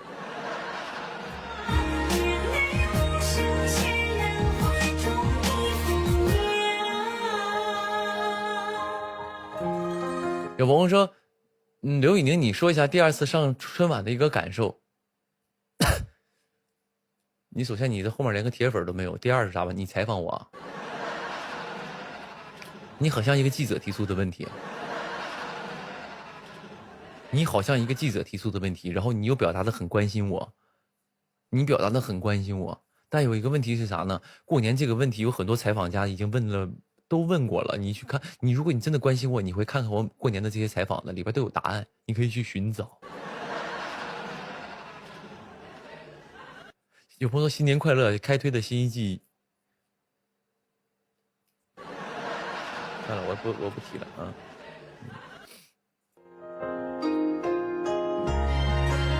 有朋友说自己看采访讨厌死了，你干嘛说人讨厌？你怎么那么戾气那么重啊？人家这是没看采访吗？别那么的，就是那种刻薄啊，不要这样。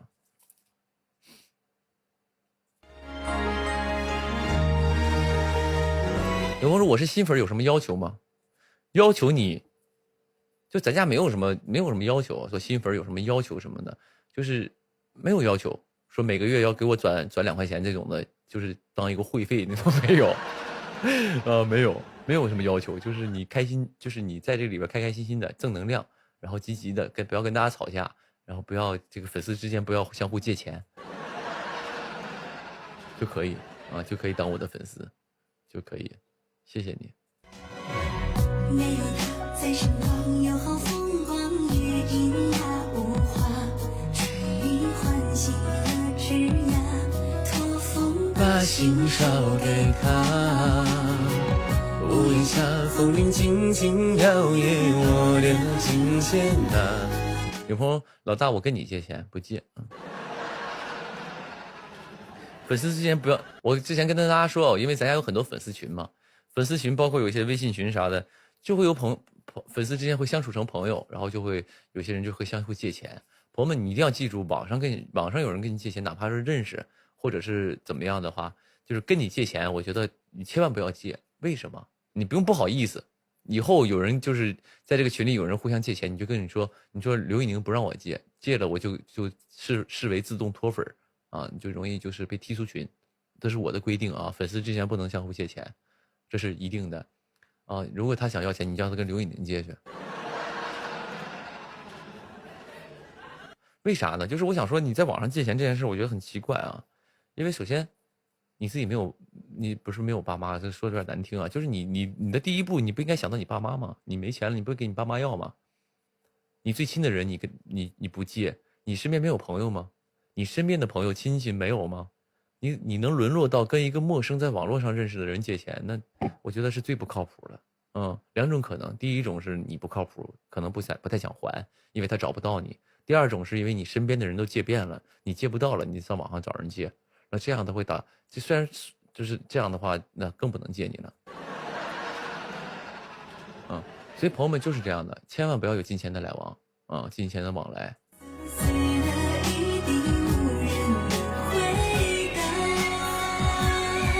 我可能说的这个话有点难听啊，但是我就想跟大家说一件事儿，就是希望大家因为这个难听的话，所以让你们都谨防上当受骗啊。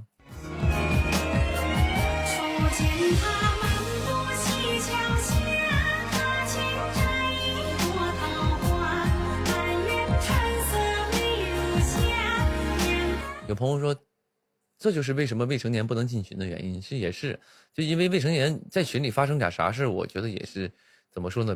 哪怕说金钱上的或者别的一些事，我们都因为他不是成年人，他有自主权利，他有判断啊，就怕被骗嘛，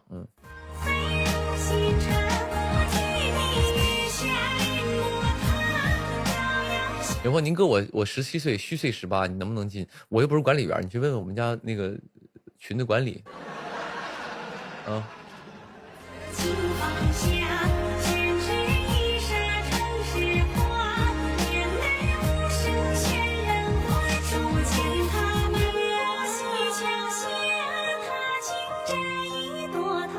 有朋友问，专辑弄完了吗？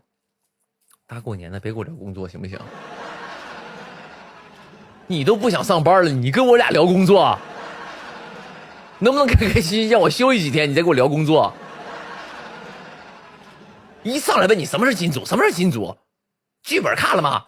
啊，专辑什么时候发？演唱会什么时候开？我大过年的，咱别聊工作行吗？你都知道过年休息休息，放假，你咣咣来问我，什么人呢？问还有朋友问最扎心的，今天最扎心的话说，哎，什么时候过年的时候，过年那个贺岁档能看到你拍的电影啊？嘎嘎来扎我心了。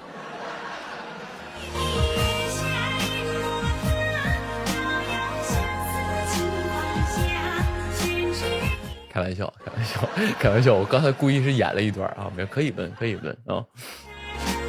专辑年后就发，年后啊，让我把这年过了啊。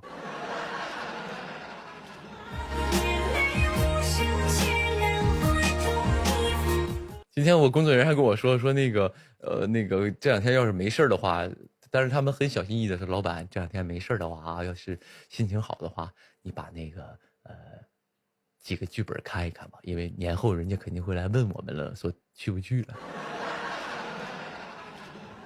因为年后肯定这帮人会询问说，哎，怎么样？那个小宁看那个剧本看咋样？来不来呀、什么的？然后我这边回头我团队跟人说啊，刘宇宁没看。在这个行业里，因为觉得刘宇宁太不认真了，你一点诚意都没有，看都没看。那不行，所以我这两天我真的是打算抽空把几个剧本看一看，过年也算休息醒醒脑子了啊。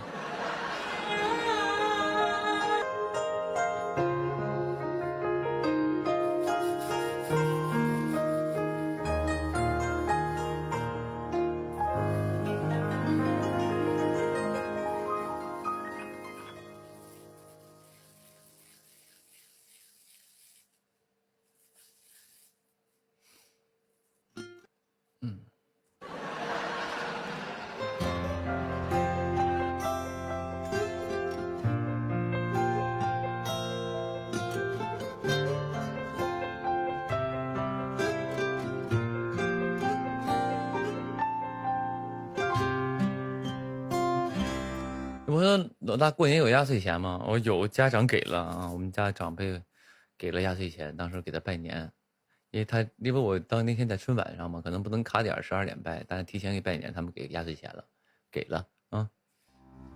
也许你已经拼尽了全力，可没能等到奇迹，像过来给了1000块钱。有朋友给几百，1000给1000，给。总开玩笑说要放弃，却一直没放弃。你问自己，到底怎样才算努力？不是我妈给的，那个我姑给的，咋了？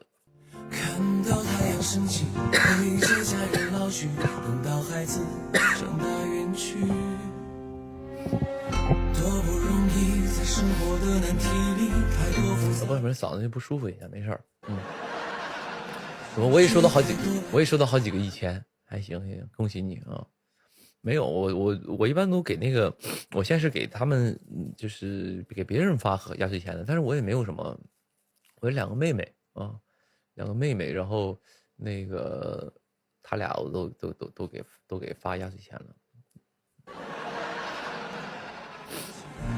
那一步一步的脚印，已经走到这里。你看着自己，终于不会再犹豫。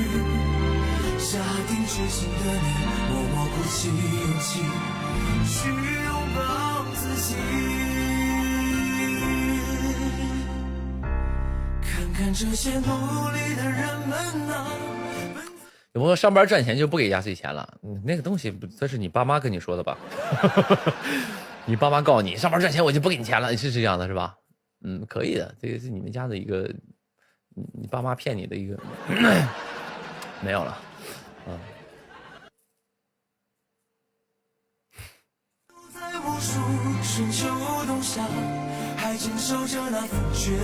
我小时候收的压岁钱都从来没有自己拿过啊。我就其实过年的时候收压岁钱对我来说其实没有什么意义。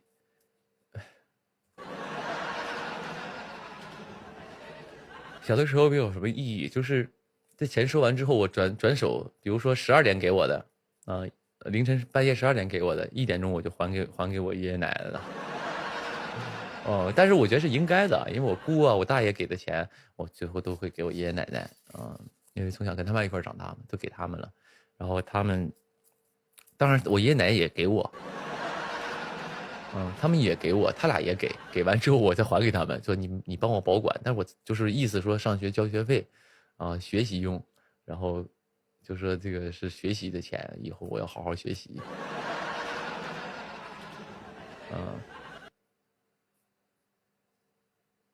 但学习一般，钱白瞎了。去寻找不愿出走在的时光，看看这些努力的人们留下那一笔满是潇洒，请别害怕风吹雨打，那有我有你也有他。有朋友说我的在股票里，你给我炫富吗？给我显摆你炒股别给我聊股票的事儿。我自己买过一次股票，买完之后我就告诉自己没有这个命，别搞了就是不搞了，所以从来再也不买一些这种能够，就是感觉这不算投资吧，这算投机了。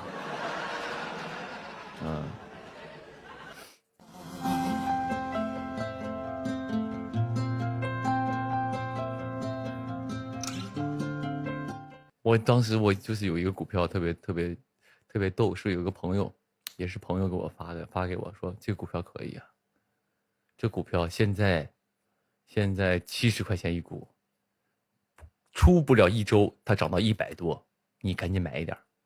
他也没说赶紧买一点，他说我建议你说你要想买的话你买一点。然后我就觉得贼靠谱，发财了，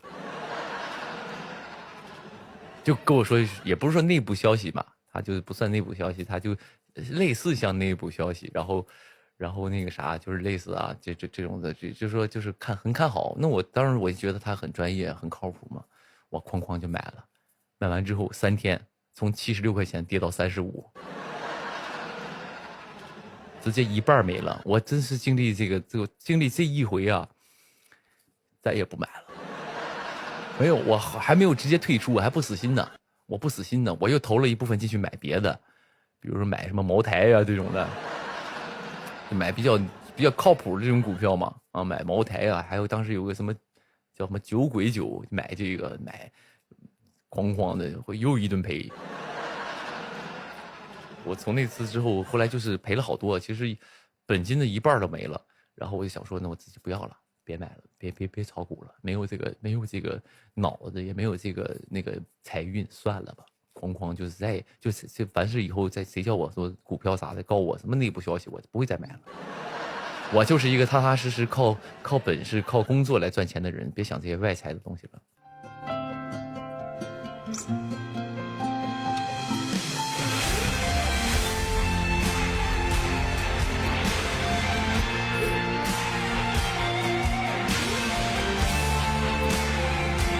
有会儿还套着吗？还止损了？我没有，我就是这种的，我感觉到一定程度了，我觉得我亏了我也认了，我就再不搁里边了。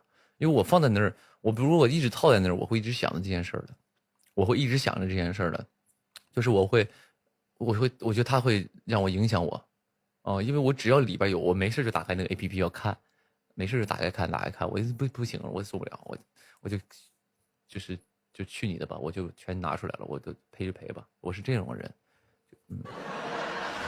我是一个朋友们，我是一个什么人呢？我是一个就是特别焦虑的人。这种焦虑是什么呢？我觉得是有一个原因，我自己也分析自己嘛，我喜欢给自己剖析自己嘛。我觉得很大的原因是因为我以前穷。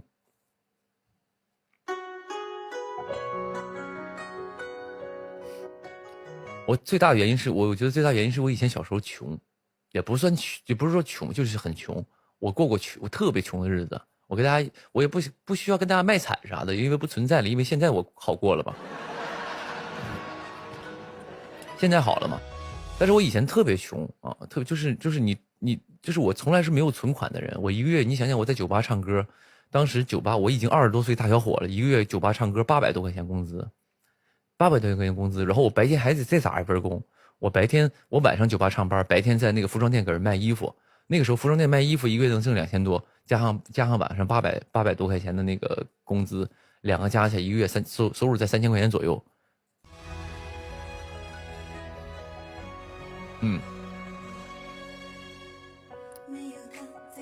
但也累个够呛。你想想，大半夜一唱到凌晨2点，第二天还得去买衣服。我以前不是给大家讲过一个故事吗？我那个时候去参加唱歌比赛。就是去参加一个唱歌比赛，是什么比赛？就选秀嘛，类似，应该我没记错，应该是快乐男声，不是快乐男声，是快乐男声，去参加快乐男声去了。具体细节，我相信咱家老粉都听过，我讲过了。就是我整个参加快乐男声的这个过程。但最后呢，回来之后呢，就是我参加一趟快乐男声，就连海选都没过。连海选都没过，然后呢，但那一顿折腾，把我整个人的所有的积蓄都已经花光了，也没有多少积蓄一共3000块钱。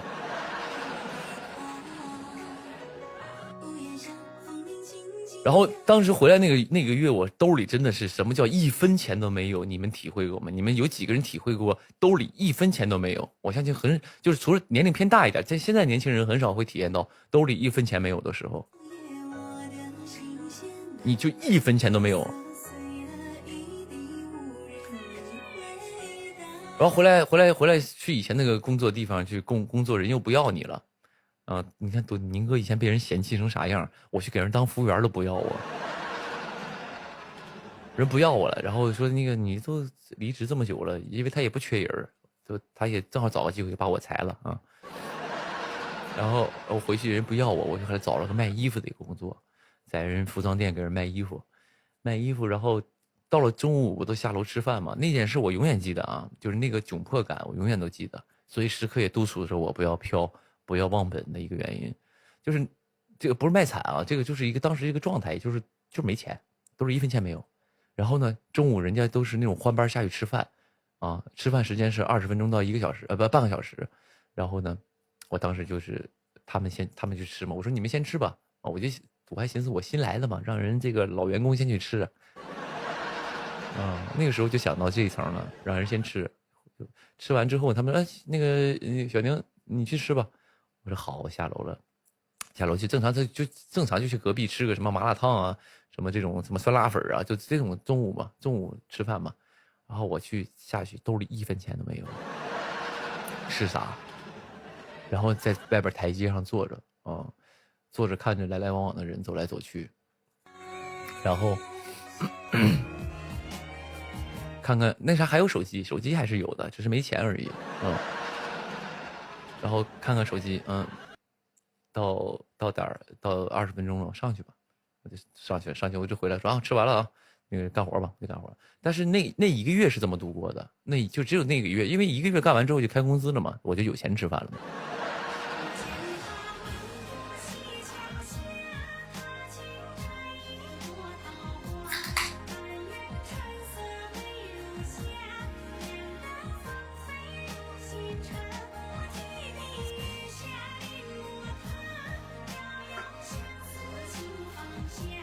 那像有的时候跟一帮朋友出去玩，也不算一帮朋友嘛，那还是一些唱歌的朋友。那时候我也20多了，都20多岁了，你想想。然后跟一帮朋友出去玩，也不算朋友，就是这是朋友，但是不是说正常的朋友。就比如像我们一块参加比赛唱歌的那种人，就是比如说他也是歌手，我们一块参加比赛，然后呢，我们就走，就是逛街嘛，一堆人5、6、7个人，都是男男女女那种的，然后就溜达嘛。溜达，然后人家去那个，当时我记得特别清楚，去那个肯德基，人家说，哎，进去买个圣代吃啊，然后那个进去买个圣代吃啊，然后我就说，哦，我不吃，你们去吧。他说没事，咱一块进去吧，啊，咱一块进去呗，就你不吃，你跟我们一块进去呗。我都不敢进去，为什么？因为我兜里1分钱都没有，我都不敢进，你知道那种感觉吗？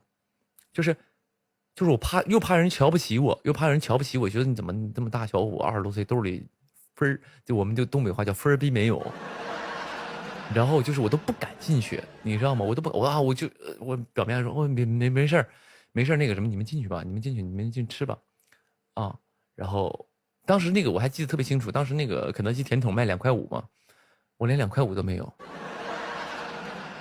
肯德基甜筒那个时候现在很贵了，那个时期2块5还是3块我忘了，反正就是肯德基甜筒嘛。我哪怕他的意思就是后来人家那个小伙非常好，人出来给我带了个甜筒给我啊，我也不知道他看没看出来是我没钱了，但是也，但是我就记得这件事儿啊，人家给我带了一个，人家就买了一堆甜筒给我带，那你吃，我说我不吃，我当时还说不吃呢，不好意思嘛，就是不好意思。然后后来就那吃吧吃，我吃了，我后来就我都记得能多，他都将近快。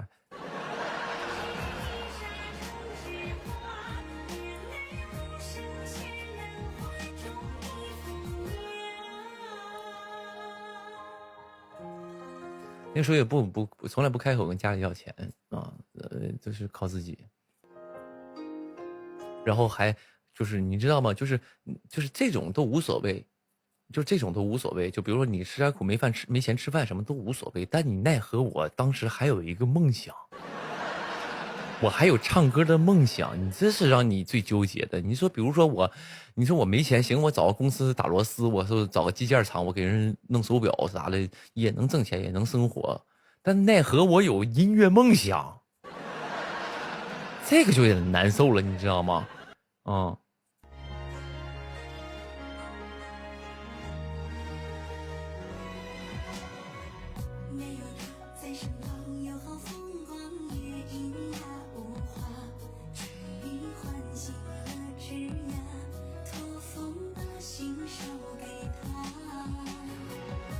跟你们分享这些东西没有别的意思啊，因为我现在肯定也不需要卖惨了啊，因为我现在过得很好啊。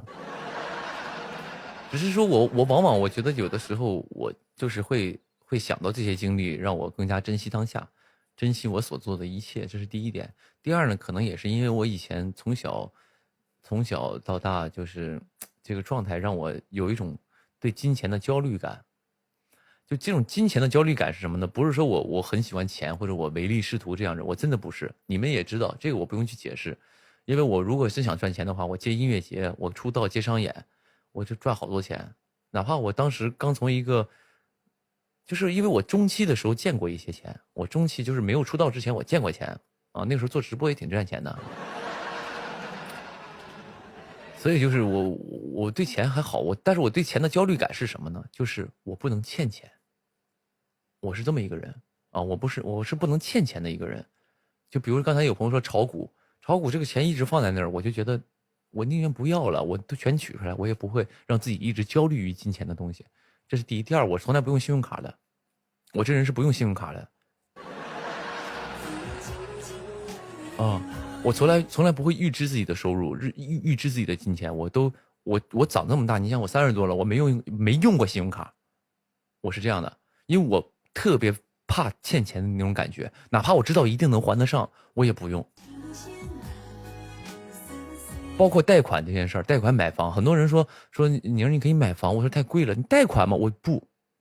我受不了贷款这件事儿，可能这个思维有点迂腐啊，这个思维是有点不太好的，但是我真的我也有可能我以后买房会贷款，但是问题现在让我去买房贷款，我是本能上是不接受这件事儿的，因为我是不接受这件事儿的，因为我害怕这种欠钱的这种焦虑，而且这件，比如说买个房子你要贷款，你要欠10年。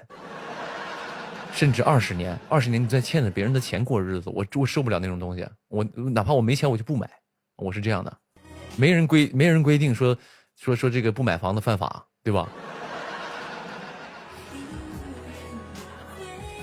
啊，但是啊，花呗还是用的，花呗还是用的啊。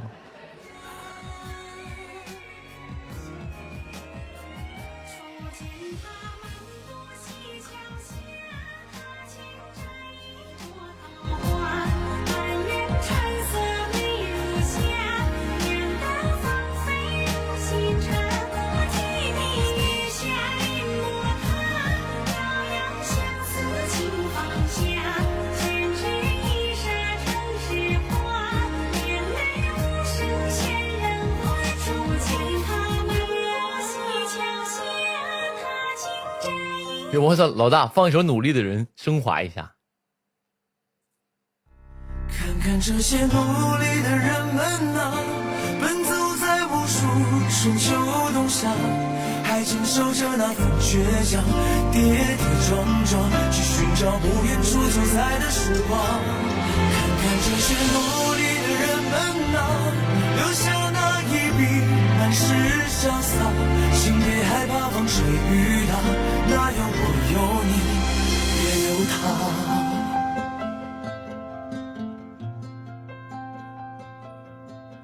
其实很多以前的事，我有的时候跟你们讲呢，我就当个笑话讲啊，当做我一个人生经历，然后但是用非常搞笑的方式给大家讲，然后就觉得好玩嘛，对吧？因为，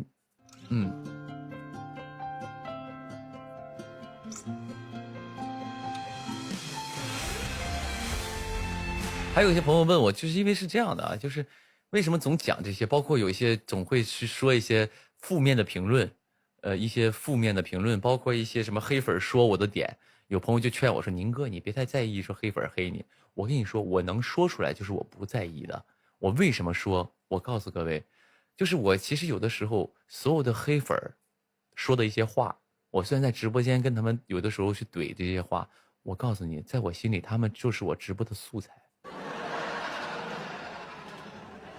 他们只是我直播的素材。我需要因为我一场直播4、5个小时，我需要内容。内容是什么？”他们对于我来说就是我直播的内容，就是我的素材。要否则我这4个小时坐在这儿跟你们大眼瞪小眼，你们大眼我小眼，是吗？大眼瞪小眼瞪的，不是的。就是为什么我总说一些黑的调侃我的东西，或者是骂我的损我的东西，我为什么都会在直播里反复说？有朋友说宁哥你是不是太在意了？没有，因为它只是我直播内容而已。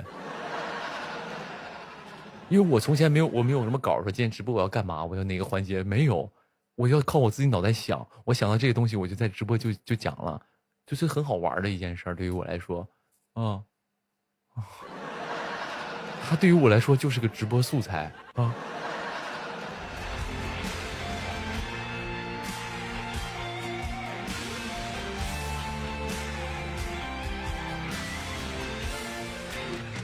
对呀、就像打个比方，就像刚才我说那个在央视戴耳返那个，我如果他没有说我不是在直播里解释，只是说我觉得哪怕他算解释也好，但是他是我直播的素材，那我直播做在这干嘛？我聊什么？这就是我聊的内容啊！我需要的就是这个内容，然后我又通过这个耳麦给大家讲了很多好玩的东西，这是我的直播内容，这是我直播跟大家聊天的方向啊！你当我真准备什么稿啊？没有的，嗯。生活的难题里，太多复杂的情绪，太多来不及。但一步一步的脚印，已经走到这里。你看着自己，终于不会再犹豫。下定决心的你，默默鼓起勇气，去拥抱自己。看看这些努力的人们啊，奔走在无数春秋冬夏，还坚守着那不倔强，跌跌撞撞，是寻找不言说主宰的曙光。有朋友说，那你直播可以跟我们找点海龟汤跟我们互动啊，也是内容啊。那有些人喜欢玩，有些人不喜欢玩海龟汤的，对吧？就比如说像我就没那么喜欢，我喜欢一些比较相对有逻辑的东西，不喜欢那种感觉。我就感觉海龟汤就是硬弄的，我不知道啊，我会有一种感觉，就海龟汤有些答案是硬弄的，有些题是硬弄的，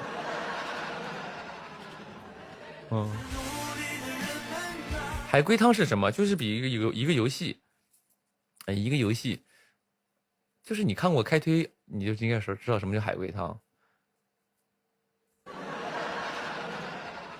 就是我给你们，我出一个我之前的那个录节目的一个海龟汤，很多朋友没听过啊，但有听过的啊。就比如说，有两兄弟，哥哥和弟弟，然后哥哥不爱吃雪糕，弟弟死了，为什么？就是这么一个问题，就是这是正常的海龟汤的一个题，它这个游戏叫做海龟汤，就是这种的。比如说有两兄弟，哥哥和弟弟，哥哥不爱吃雪糕，弟弟死了，为什么？那最后的答案就是他哥不爱吃雪糕，他从来不开冰柜，然后他弟掉冰柜里冻死了，他哥都不知道，没救他，就最后答案是这个。所以就是有的时候你就觉得很扯。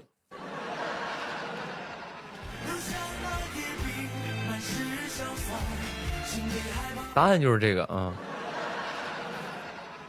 是这种的，就是什么玩意儿？它是个游戏，比如它是一句句问的，比如它像我现在你知道答案了啊，比如说哥哥和弟弟两个人，然后哥哥不爱吃雪糕，弟弟死了，然后就会问问题说弟弟是哥哥杀的吗？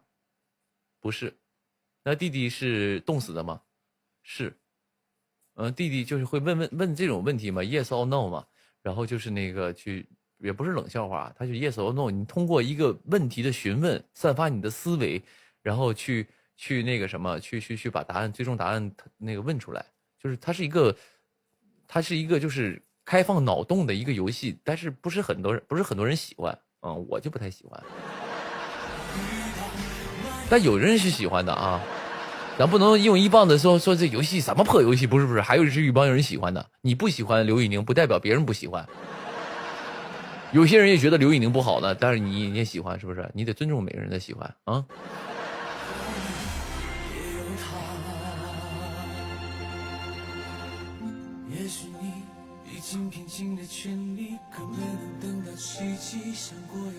有朋友说我女儿学校有阵很流行，对，就这么一个游戏嘛。但我觉得流行都一阵一阵的啊。你看，你们记不记得有一阵儿什么密室逃脱，还有剧本杀，特别流行。你们有没有现场就是有点生活的人都知道啊？有一阵密室逃脱和那个剧本杀都特别流行，但你没发现最近不行了吗？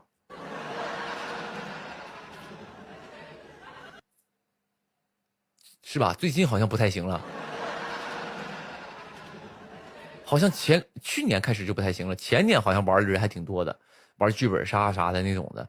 但好像，最近不咋样了，就是感觉最近都没什么人玩了。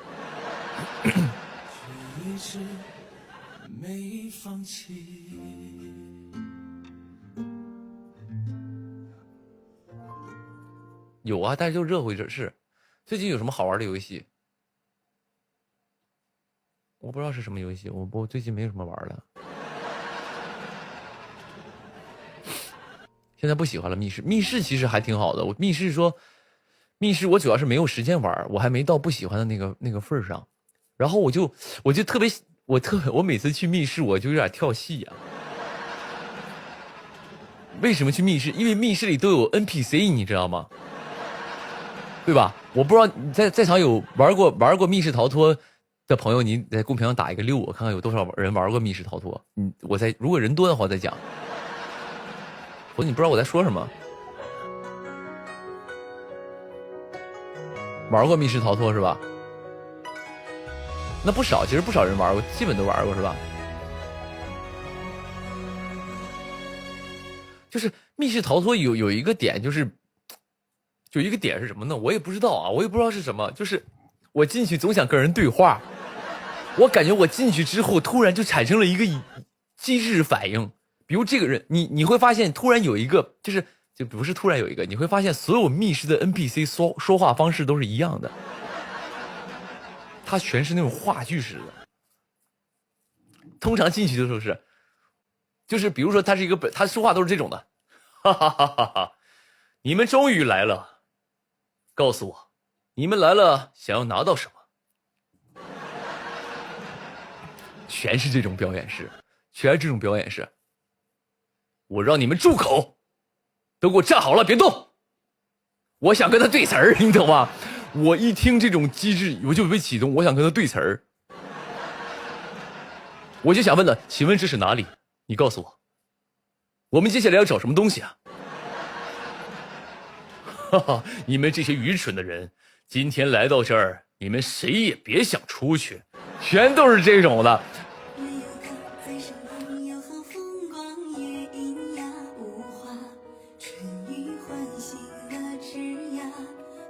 而且尤其演那种伯爵或者是什么国王，或者是演什么就是那种他当然国外那个叫什么骑士，他们说话永远都是这种的。哦，你们来了，接下来我这有一个线索，但是想要拿到它的话，需要3000个金币来换，你们自己想办法。好了，出去吧。就这种的。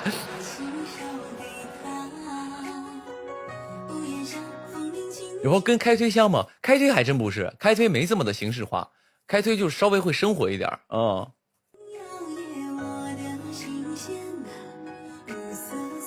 我就觉得它会启动我一个东西，我跟人沟通的时候都会直接切换成这种语言。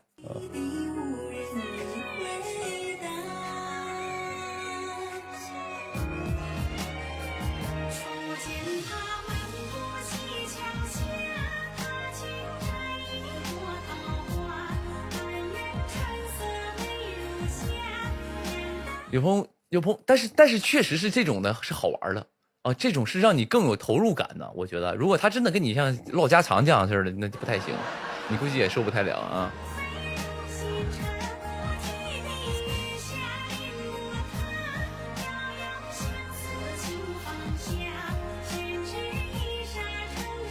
有朋，宁哥，你去当 NPC 去吧。人是这样的啊，你不能说他能干什么你就让，就是他朋友们是这样的，他让我在做艺人和做密室里的 NPC 的选择里，他让我别做艺人了，他让我去找个密室上班。哎，他觉得对我的人生职业规划是以后别做艺人了，你找个密室去上班呗，你去做那个 NPC 呗，一个月挣个五七八千的。我不知道你是怎么，你不能说这个人适合干这件事你就让他去干这个，然后放弃现在更好的。那我现在跟你说，你现在很适合当保安，你现在是很适合当保安。你联系你们小区的那个什么物业，你说我想当保安上班，我给你们抬杆儿，你去吧，你去抬杆了，我去干 NPC 去，咱俩互换。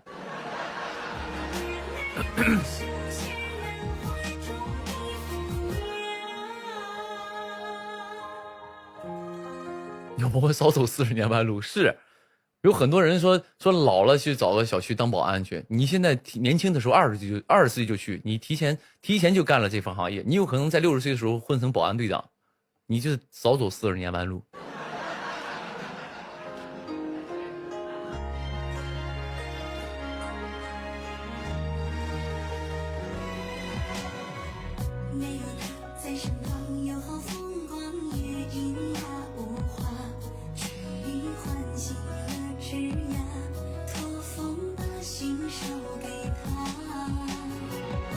我说宁哥，你听自己的歌需要会员吗？需要啊。我觉得有一件事是什么呢？就是可能这个版权意识啊，这个咱们这儿还好像咱们很多人还没有那个意识。就是你对内容付费这件事儿，我觉得是非常正常的。哦，因为我是有一点小小的发言权的。为什么呢？因为我先不说那个歌曲版权和影视版权，有啥呢？为内容付费这件事，我觉得我是很有那个发言权的。为什么呢？就是以前我是个网瘾少年，我喜欢玩游戏，我喜欢玩一些单机游戏，就是比如像什么以前很早玩什么《三国群英传》呀，什么各种什么《求生之路》啊，就这种的。但那个时候小的时候下游戏，那国内哪有什么正版的啊？都是盗版的，全部玩盗版的，然后都免费的去下。但是长大之后呢，有一个平台叫 Steam， 然后我所有的游戏都在上面买，我就觉得当然你上网找，你去找也能找到破解版的，但是我觉得我作为一个歌手之后，我意识到版权的重要性的时候，我就觉得你应该为这个内容去付费啊，你哪怕说开个会员去听歌啥的，我觉得是应该的啊。有很多朋友说，哎，我为什么我看个这个电视剧还要去开什么会员什么东西的？这是很正常的，这非常正常的一件事。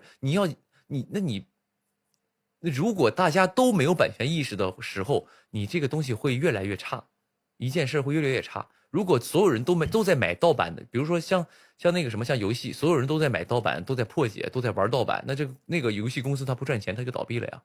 它倒闭之后呢？你如果它是个好游戏的话，你再去哪玩啊？对吧？所以它是个恶性循环。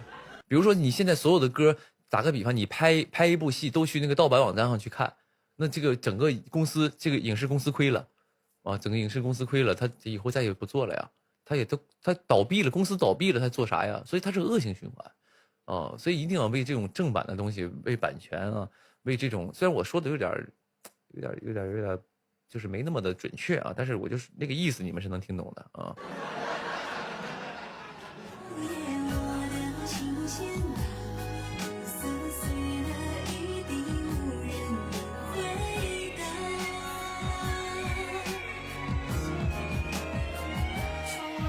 他漫步溪桥斜，他竟在一朵桃花。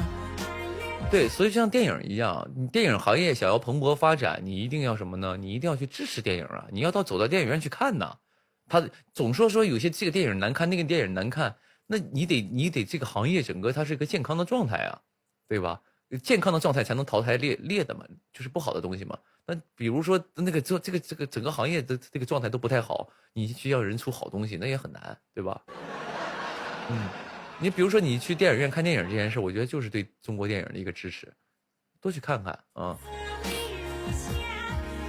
任何行业需要良性的一个循环。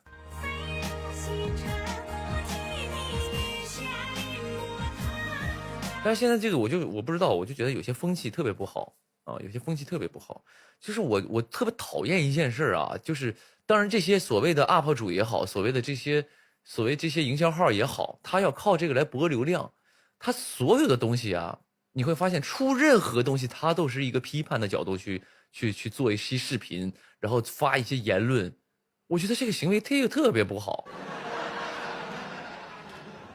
我觉得特别不好，就是你知道，我本来有些时候我特别想看这个电影，我听他说完之后，你说我到底去看还是不看呢？我到底想看还是不看呢？我哪怕我知道它好与不好，我自己去看我才知道好与不好，而且我有我的一个评论，但是在你心里，你已经带了一个节奏，说这个东西不好，我再去看，你说我心里别不别扭？然后他获得了流量啊，他去骂一个这个明星也好，骂一部剧也好，他获得了点赞流量，他背后这个平台给他，因为他们都是有内容付费的嘛。比如说我是个 UP 主，我定期产出一些内容，这个平台是给你钱的，这是第一。第二，他会接广告费，他是为了赚钱了。但是你没管这个大众的感受，你所有东西出来个东西你在这批判，出来个东西说这个是骗钱的，那个你干嘛呀？讨厌，所以我从来我凡是我翻到这种对什么影评什么这种，我全都删过去。我以前是看热闹，我也喜欢看一看什么的，无所谓。但现在我看多了真烦，因为每一件事都是同样的一个操作。你上一部剧也好，你上一个电影也好，却一堆人来吐槽，就是有些没有黑的点硬黑啊，找到一个点往死黑，然后再编出几个其他的角度，然后让你觉得这个东西很真很对，就特别的没意思，就是大家都不快乐，你知道吧？就我本来我想去电影院看看这个电影，你网上都在说它不好，你说我看还是不看？我看了，我就感觉我就是跟吃了个苍蝇似的，我不看你，我就觉得我被人操控了，很烦。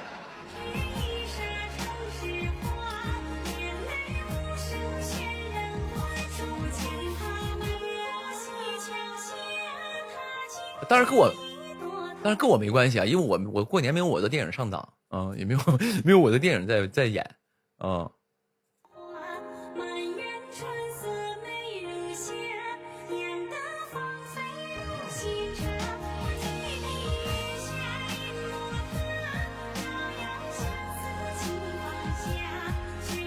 有朋友说一念关山就是，那也倒没有了。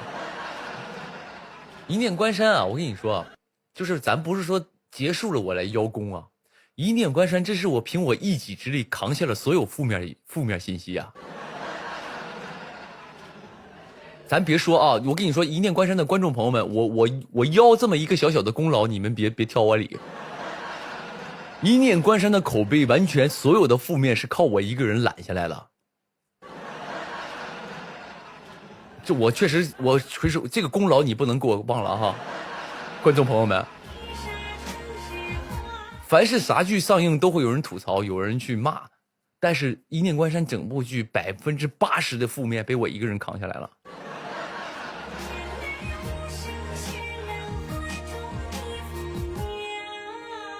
我把所有角度的黑，把所有角度，比如说制作什么各种黑剧本，各种所有的东西都全部都吸收过来了。哦，剧本我刘宇宁改的，刘宇宁改剧本，刘宇宁加戏，然后呢，颜值刘宇宁最丑，啊，啥，把所有跟剧本制作相关的，比如说就是比如制作差啊，刘宇宁是这个柠檬太子，他有主导权。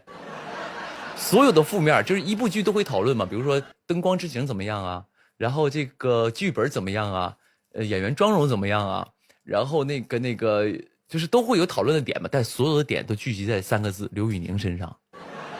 所以一念关山的朋友，我觉得就是剧粉来说，就是我不是说需要你们感谢我，我只是说我自己心里邀这么一份小功，你们别挑理啊。但是你现在这个东西一切退去之后，你回头现在再去看一念关山的时候，咱们不得不承认它确实是一部好项目。因为我也不是我演了我去吹它，你看我咋不吹别的呢？因为我们演员也好，业内也好，就是他眼睛是明镜的，一个剧制作好与坏，成与败，花了多少钱，用了多少心，一眼就能看出来。你所有的东西呈现出来效果，它的质感是多少，我们心里都有杆秤。观众可能都没有，观众有些是专业的，有些人呢是看一热闹，有些人呢纯混饭圈，他就算不算观众。但是有一些问题是什么呢？就是我们作为工作从业人员，他对一个东西都是一个美与丑都有一个评价的。所以业内看，我从业内的角度来看，我算是半个业内吧。我觉得一念关山在制作上是非常不错的，而且整个剧本也好，包括整体的演绎也好，它是一个非常好的一部剧。你可以现在再去看，你依然不会觉得它拉胯的一个东西啊。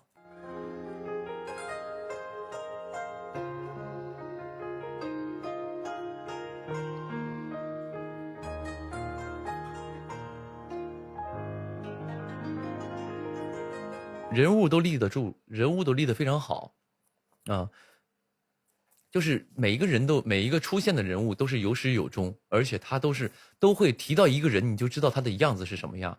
有些戏呢是什么呢？就是演完之后，你都觉得他跟他别的演的角色都差不多。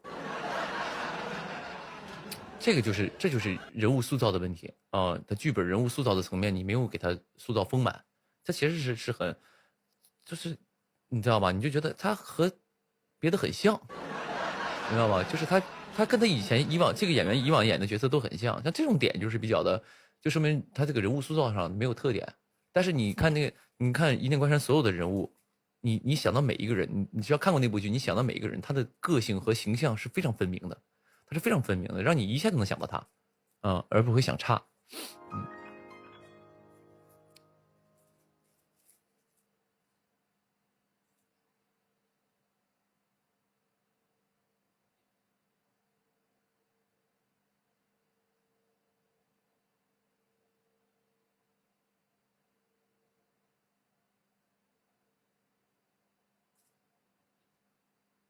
怎么去吧？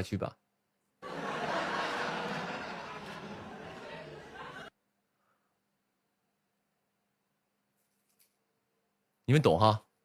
等我一下啊。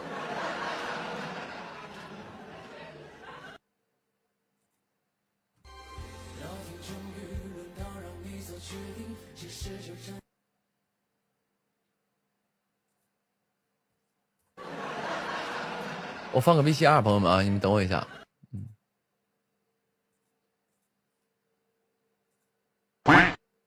朋友们，这样子，我给你们唱一个就是比较嗨的歌，好不好？就这个歌一唱，现场瞬间被我点燃。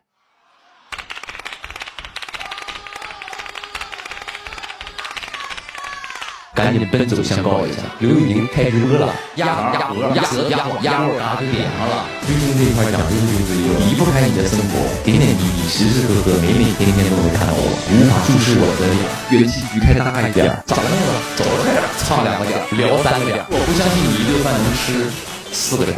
大家都讲，大家都说，大家这条兄弟们、朋友们、家人们、哥们儿、姐们儿，亲爱的老师、同学们，你们都得冷静点，冷静点。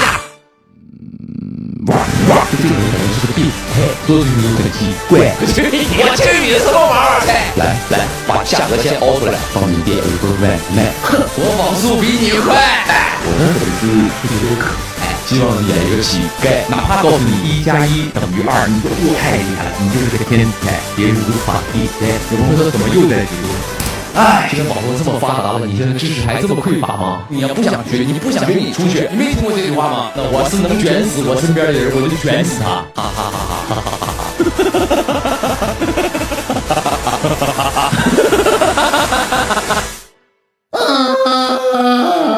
首先呢，我怀疑你是想暗算我、吓我，要不然埋伏我。我就感觉这些人不是我粉丝，我感觉这帮人在耍我、调戏我，那个血压咣咣的给我气给我，这得尬死我，这得尬死我。这个英文名叫做 PD， 我怕影响各位休息，但是让你觉得无比的离奇。有朋友能看到你的16块腹肌，好刺激！你这不叫直播，你这是家人们的福利，而且在这做的有点漏。你说有几个人能做到？本故事全靠编造，情绪气氛最重要。咱不像人家几小时过去，啥玩意儿你们脑袋接受不到，知道？好了，可以，明白。对，懂，好，是。我先挂了，我不行，我的朋友等不及了。你家洗衣液没了，你上我家倒点啊！家里没大米，家里没鸡蛋，到刘宇直播间领豆油来了。你到菜市场买菜呢？我这个超市嘛，跟你拼了，这日子没法过了。你听怎么了不起的啊？我也放不上吧。我一看我就说你找谁了？进来吧，咱们也没那么熟啊。那个你叫什么名字？你可以叫我的小名。一跃龙门，勇猛过人，生龙活虎，穿搭博主，拳不离手，曲不离口，万里挑一，人见人爱，上天入地，无所不能，流连忘返，晕药青山居，功德无量，我曾兄弟刘宇宁。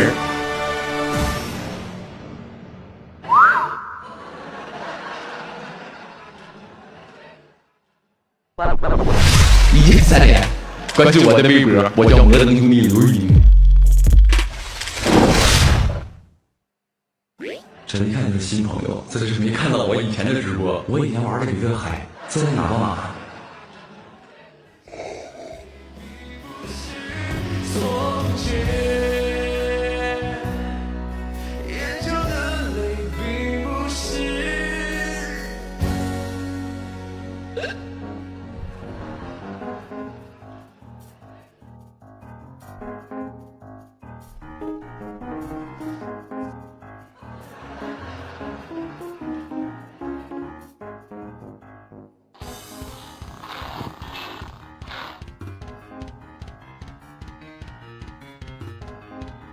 等一下，我得确认这个穿上能播吗？因为我不知道它上面这个印花是一个什么尺度。像我开个大眼给你们斗鸡眼，这样看得更明显是吧？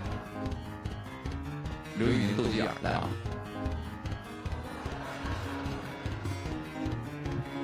这叫斗鸡眼。我得说什么玩意儿呢？说老婆就是爱哭，你叫我老婆，你有病吧你？你是缺心眼吧？你有病！妈！有没有我室友打呼噜？你把你的手机声音开大点，快！你现在把你手机的音量开到最大。哎，这位朋友，你室友说你打呼噜，哎，他黑你，他在网上黑你，他说你平时睡觉打呼噜，哈哈。憋住了，当超级英雄很累，只要这玩意儿这是纯塑料的，去掉啊！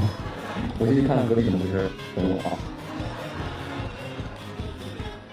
我怎么那么讨厌你们在那骗我呢？我每次直播就有那几个倒霉蛋儿在那告我上热。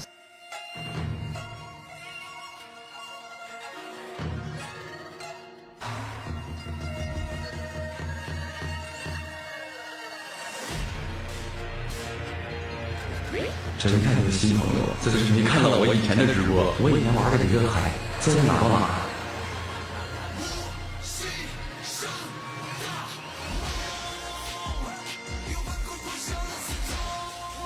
回来了啊，回来了。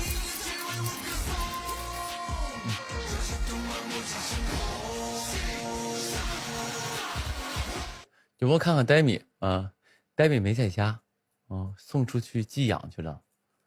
因为我明天要出门，所以送到那个我团队工作人员他爸妈家了，知道吧？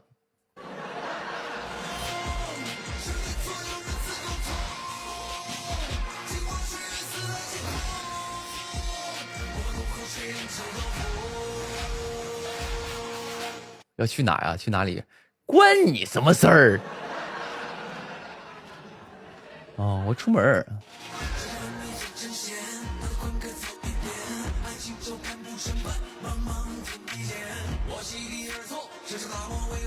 问问怎么了？问问我可以不说。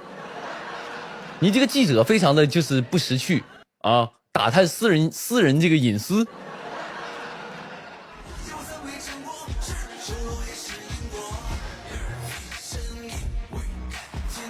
说说吧，去哪儿？你管我去哪儿？我们也想去，你想去你的，别跟我说啊。嘿，有朋友贱呲呲的在这儿，嘿嘿，我想知道，嘿嘿，我想知道。你想知道的事儿多了，你想不想知道原子弹怎么造的？你想不想知道这个电车的原理是什么？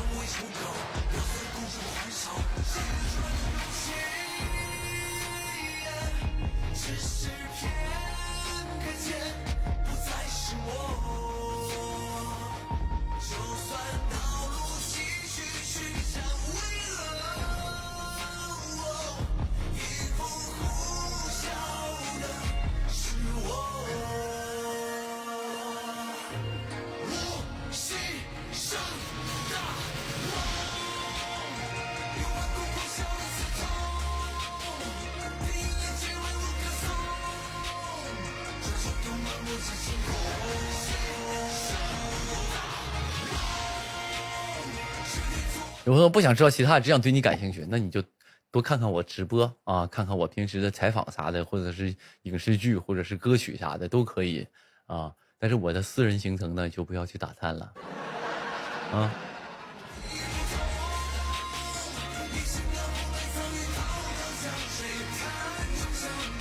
咱们就是相处讲究一个尺度，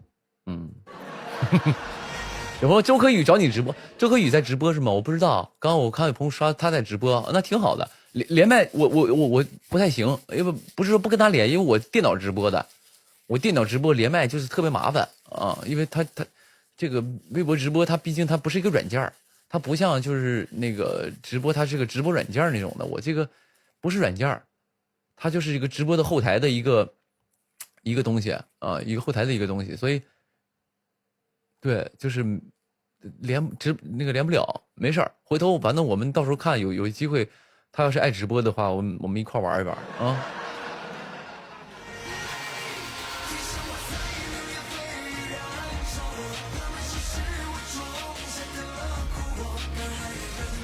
对，就是会有延迟，也不是延迟。我用手机播的话，我用那个手机啊、Pad 移动设备播的话，可能就是可以连的也很顺畅。但是我现在用电脑播的，因为我需要一些电脑的设备的东西，所以就是我用电脑播的。我现在是整个后台推流的一网页版的这种的，不太行啊。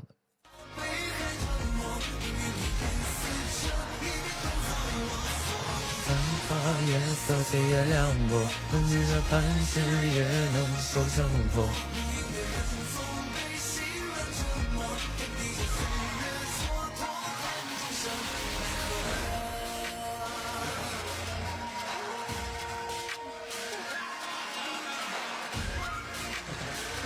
有我说大龄青年去相亲，说过年我这两天我出门去跟人相亲去。我小伙一表人才的，风度翩翩。刚才我不还说那个衣冠楚楚，不是衣冠禽兽，衣冠楚楚的。我都那种被人抢的时候拿照片给他妈看，就是那种过年回家问处没处对象，把我照片拿出来给他妈看那种选手，你觉得我需要吗？开玩笑。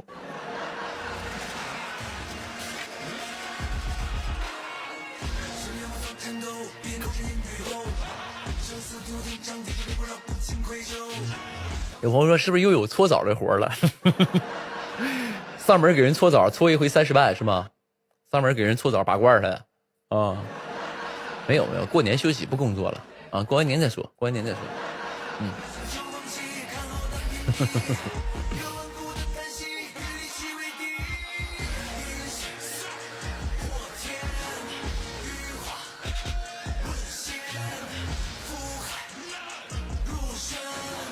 没有，就是过年想那个啥，就是因为我觉得我工作6年了，从来没有说那个带团队出去旅个游啊，去放松一下啥的，我从来没有过。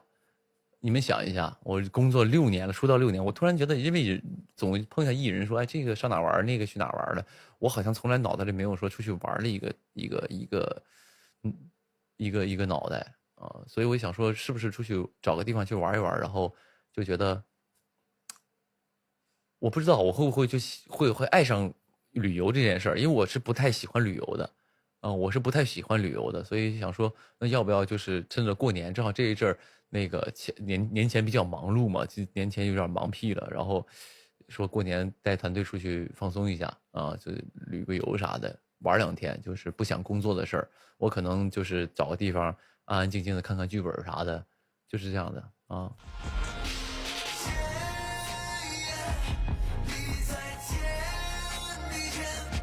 哦，有朋友说别去，我就是国内啊，就在国内，我不出去。因为这是比较临时的一个制定，就是突然觉得，哎，等我把所有晚会忙活完之后，我突然反应过来，我说，哎，过年好像有点时间，那我在家干嘛？就是在家靠着也不太好，然后想说，那就正好借此机会出去透透气，挺好的，过个好年嘛，让自己真正的放松一回，真正的不想工作，出去。放松一回，但是也不是不想工作，因为我昨天出门之前我还在联系大飞阿卓，我说过2天我去哪，然后要不你俩跟我一块去，咱们到时候搞一场户外直播。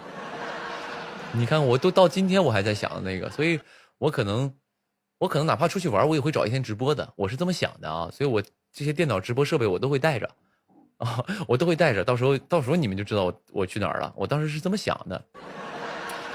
后来想了一下，大飞阿卓，因为对，然后后来想了一下，算了吧，我就大飞阿卓等年后叫他们来一趟，我们再搞一场直播啥的，搞一场音乐会，比上次要更专业一点的，我是这么计划的啊。因为我前一阵儿去那个做那个品牌直播的时候，我去问了一下人团队，那个品牌直播那个团队，我说你们的设备什么什么，问了一大气，问完之后我说那我下次做直播就找他们嘛。我就把它做成像品牌直播那么一个专业度的一点的，但是音乐性的啊，我是这么想的啊。我本来想说这次出门，比如说旅游，叫咱俩一块去，结果人家大飞阿卓，人家那个也陪家人过年呢。我后来想了一下，我寻思算了吧，因为他们秦什么都在北京了，他们来的话比较麻烦，所以就说那我就这次自己去的。我年后他们回来了，然后那个他们没啥事儿的时候，我叫他们来，我们搞一场。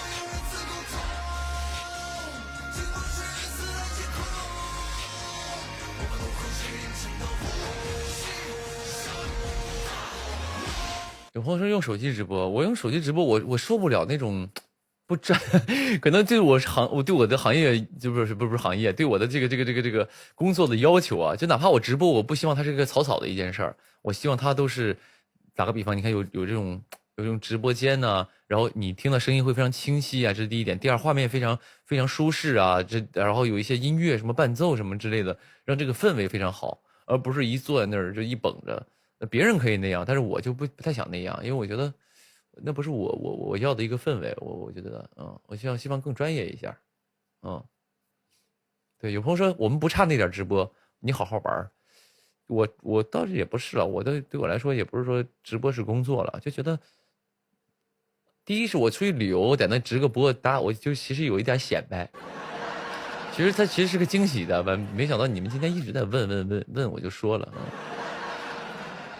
因为去那地方风景比较好，我就想说找个好的风景，然后那种的在那种看似像户外的地方，比如说我找个非常好的酒店，然后这个酒店呢有那种阳台，我就在阳台上直播，然后背景就是那个很好的风景，我就想的是这个啊，所以为什么然后我想说，哎，这个风景如果这个背景的风景非常好，我们搞一个音乐会会不会更好更有感觉？我当时是这么计划的啊，但是计划泡汤了嘛。那我想说，这次就自己带着电脑去，然后如果那个条件环境允许或者真的很好的话，我就给你们用电脑自己播一场啊。这种其实是有惊喜的，但没想到你们在问个屁，把我的惊喜都打破了，然后又反而现在变成我的负担，好像不播一场对不起你们。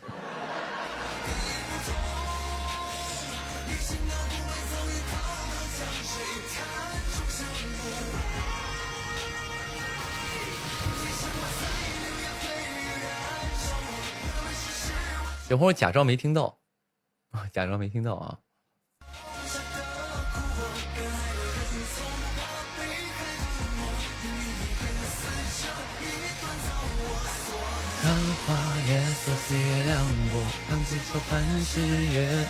有朋友说我耳朵不好使，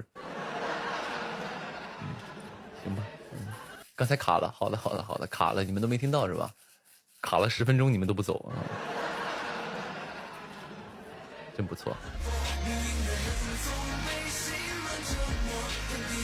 我说刚刚我也出去劝架去了，你说啥？啊，抖包袱了，给我俩，挺好的。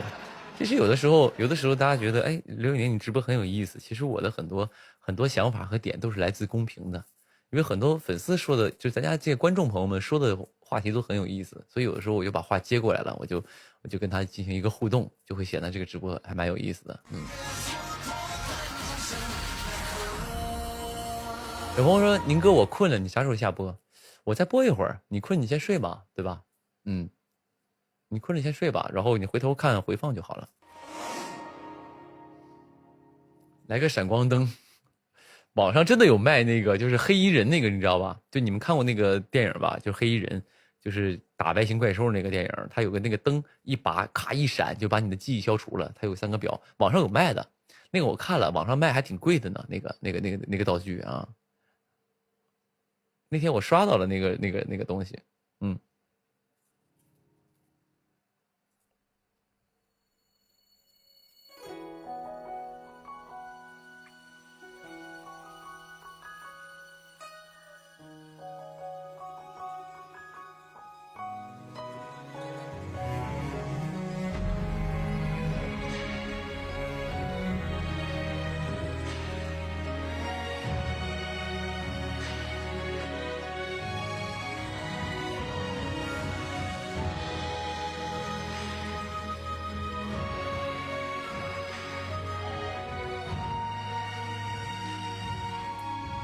还想听大海的孩子啊？我唱一首吧。唱一首，这歌叫做《大海的孩子》，这个我还挺喜欢的。我有的时候那个化妆的时候，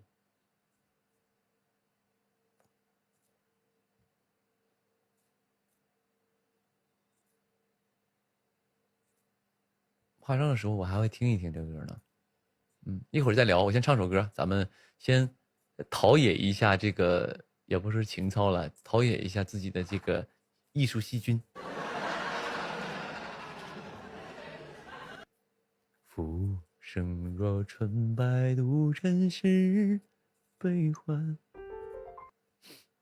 我来一下，等一下啊。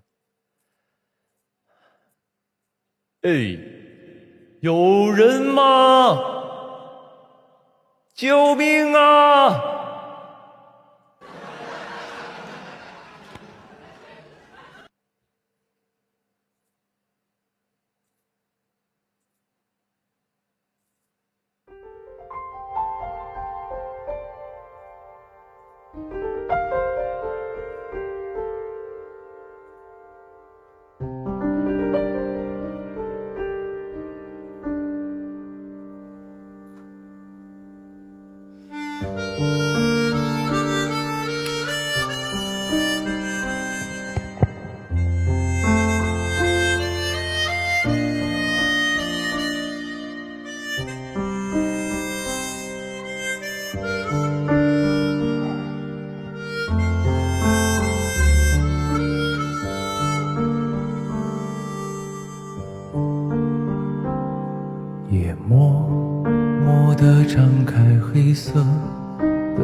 舟在漂泊，何处找到那静静的港湾？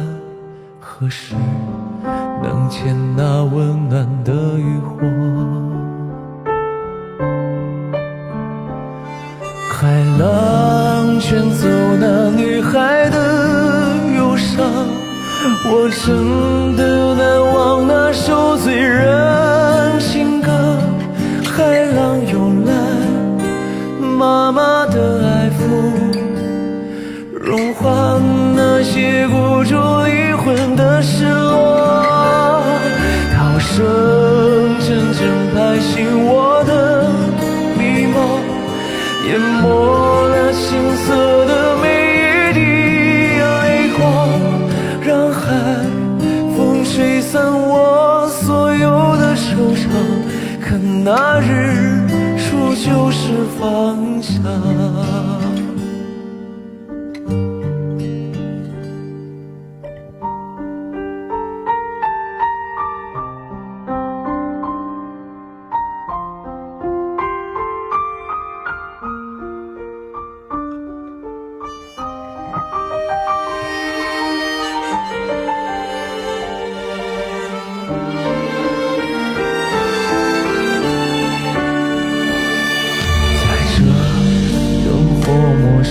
城市里，我就像一叶孤舟在漂泊，何处找到那静静的港湾？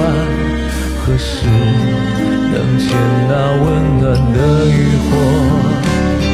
海浪卷走那女孩的忧伤，我真的难忘那首醉人情歌。海浪涌来，妈妈的爱抚，融化那些无助离魂的失落。涛声阵阵拍醒我的迷茫，淹没了青涩的每一滴泪光，让海风吹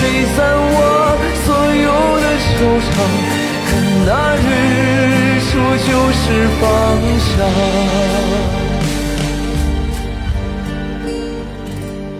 我希望自己不会再柔弱，能拥有大海一般的性格，把那些遗憾抛向了海底，不管是恨我还是爱我。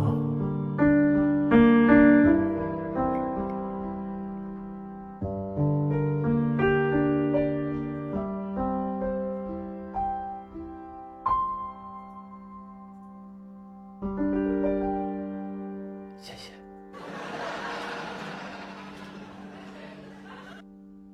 有朋友说才回来又想回家了，我就像一叶孤舟在漂泊吧，何处能找到那寂静的港湾？何时能点上温暖的渔火？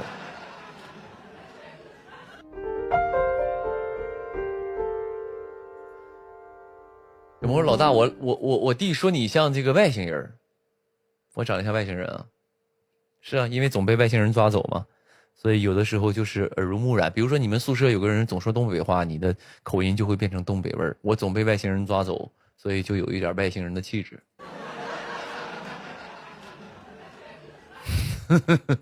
你们这些愚蠢的地球人，尤其是你那个弟弟，一看长大就没什么出息。开玩笑，开玩笑啊，开玩笑，开玩笑啊，开玩笑，开玩笑。小朋友不能怼啊，小朋友不能怼。小朋友一看就是充满了对科技的幻想，一看这个小朋友以后一定是搞科研工作的，因为他看一个正常的普通人，他都能幻想成是一个外星人，所以我相信他以后会在科学领域有非常好的成就。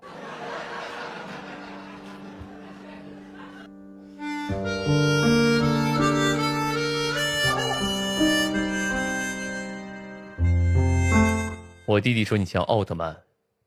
好的。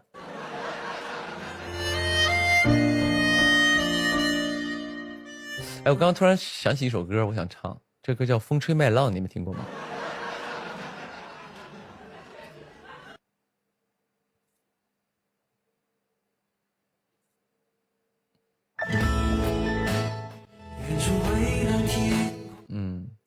听过吗？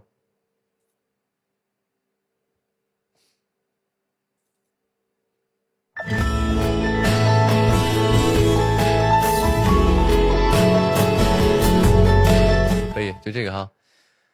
呀，唱一个啊，因为我觉得这个歌挺好的，因为春天来了嘛，就是已经开春了，春节已经过了，然后希望新的一年春天大家都能够很浪，不是什么很浪，就是能够一切顺利，风吹麦浪啊，让大家都有这个收获的感觉啊。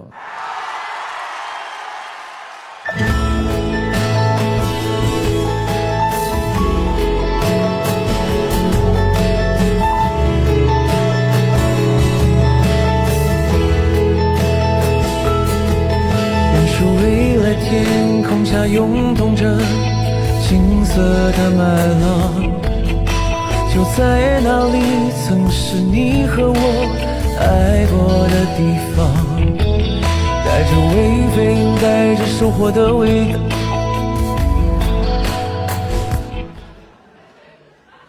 这个麦浪唱的不太好，再重新来一下，刚才卡了啊，刚才网络延迟，我重新再来一下啊，我刚才有点没集中精力，我刚才没集中精力，我看你们评论的，这把我就抛弃一切，全心投入在这个脑海里，音乐的海洋里。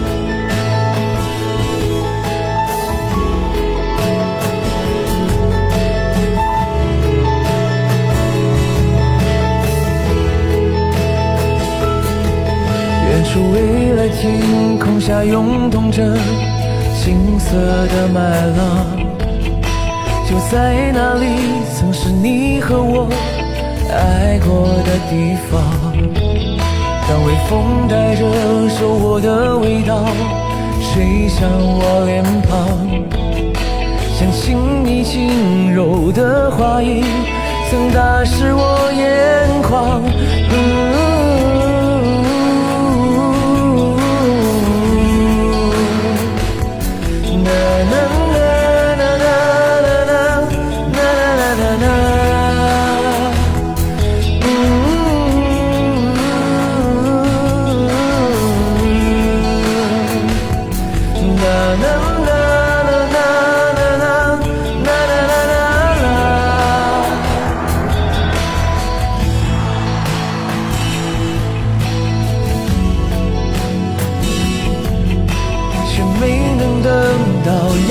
下这秋天的景象，就让失散的誓言飞舞吧，随西风飘荡。就像你柔软的长发，曾芬芳我梦想。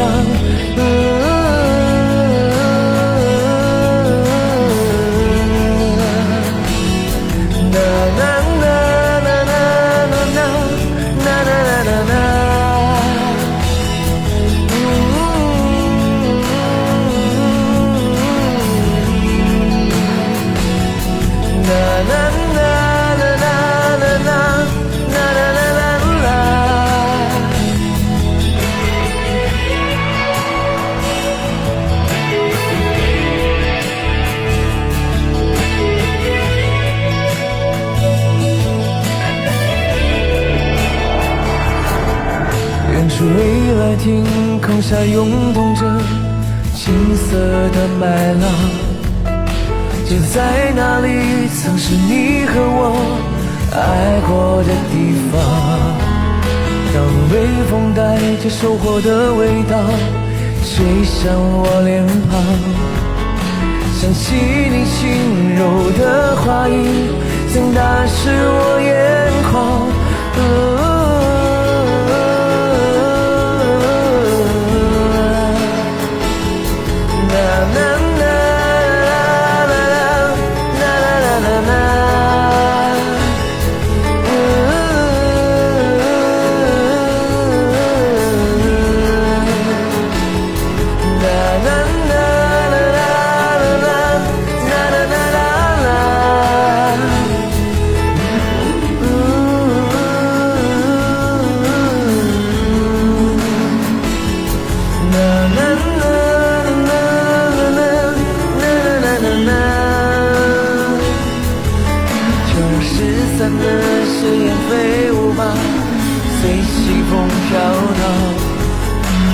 像你柔软的长发，曾芬芳我梦想。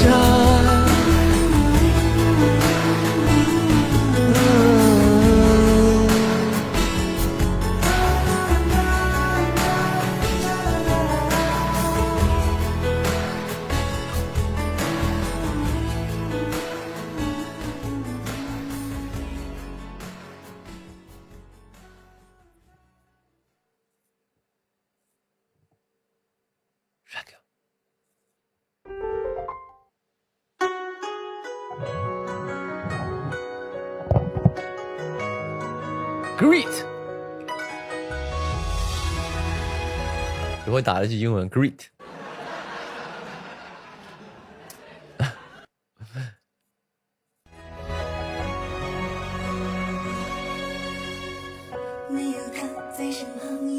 最近我跟你说我在学英语啊，最近学英语，不也没是最近在学英语，最近打算学英语，然后所以我总能刷到一些教人英语的一些就是视频。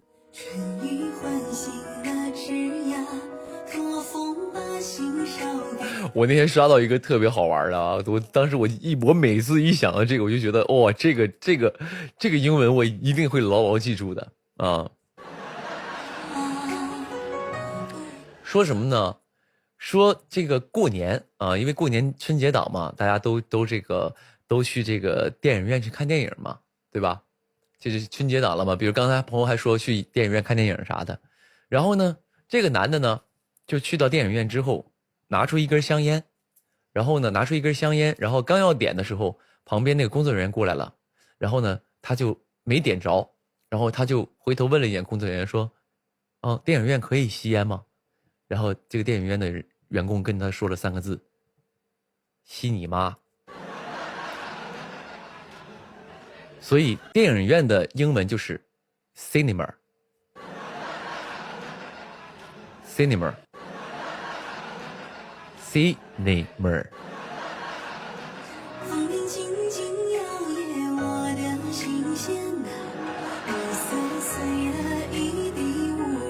哎，是不是这？我相信这个单词你们永远都会记住吧？电影院的英文是 cinema。cinema 是吧？怎么拼的不重要，我们就能说不拼就可以了。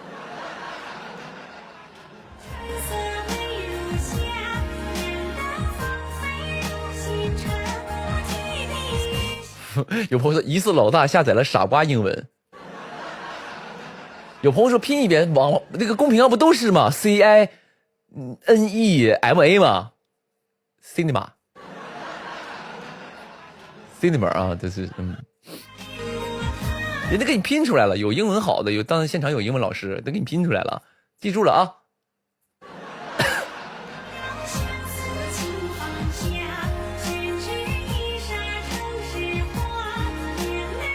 一种奇怪的，我觉得反而如果真的每个单词可以这么记的话，你会记得非常牢。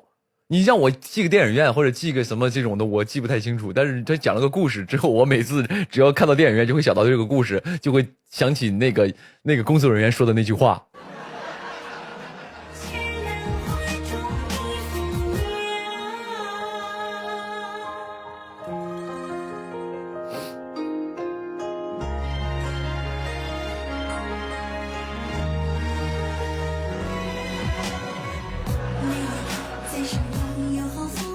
然后就会想到你啊，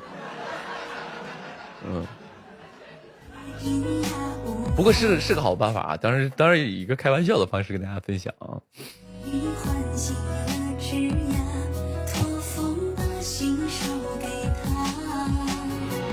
雾里下风铃轻轻摇曳我的心弦啊，暮色碎了一地，无人能回答。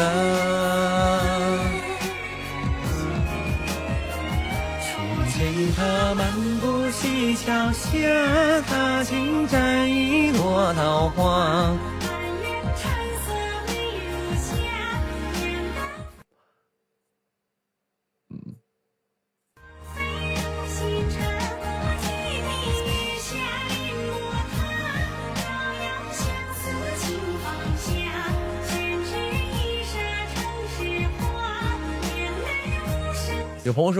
有朋友说那个想学英语就多看这个电影，英文电影是吧？我也看，我也看，然后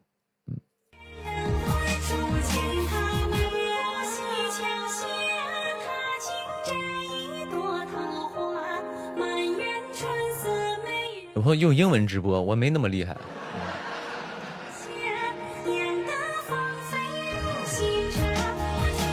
就算我用英文直播，大家也大部分都能听懂，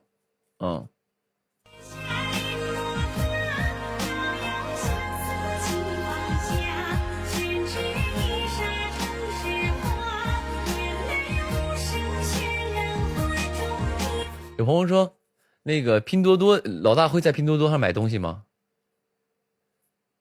拼多多这种东西，这种软件我们是一直在用的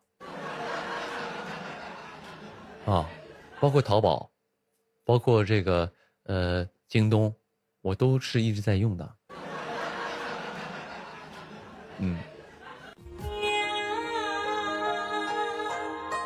毕竟我参加过拼多多的一些赞助的晚会嘛。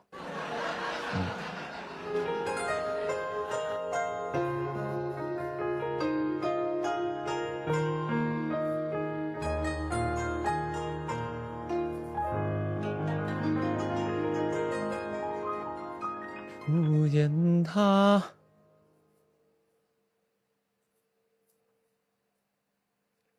林哥能聊聊卓不凡吗？聊啥？卓不凡那播完那时候已经聊差不多了，你想聊啥？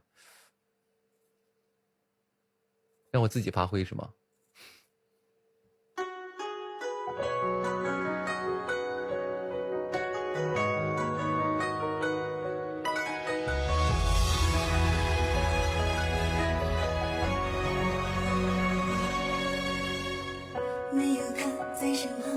哦，最近在那个河南卫视播是吧？啊，天行健，我知道，我前一段也录了个 ID 呢，嗯。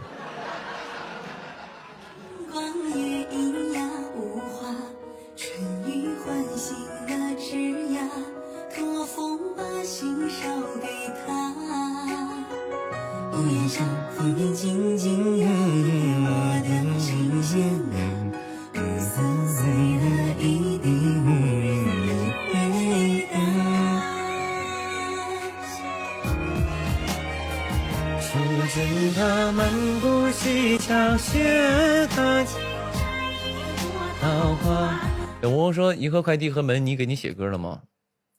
没写，不着急，他们也有自己的工作要忙，忙完了之后会给我写吧，等着呗。回头过完年我问问人家，别大过年催人工作不太好，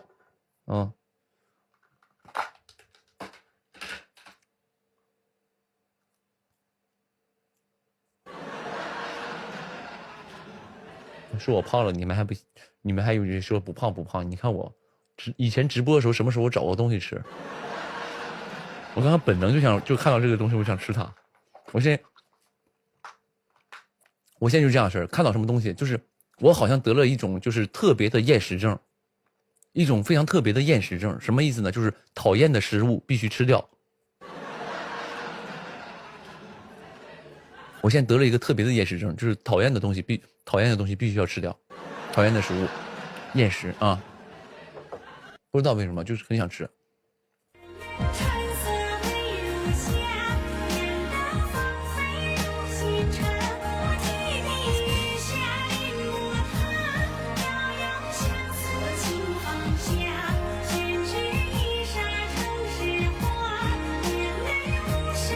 那这包蜜饯是尖叫之夜拿回来的，吃饭那天我那个什么还吃了，然后当时我给那个白宇分，白宇一看，他说尖叫之夜的你留到今天还没吃，没想到过年的时候我又把它拿出来继续吃了。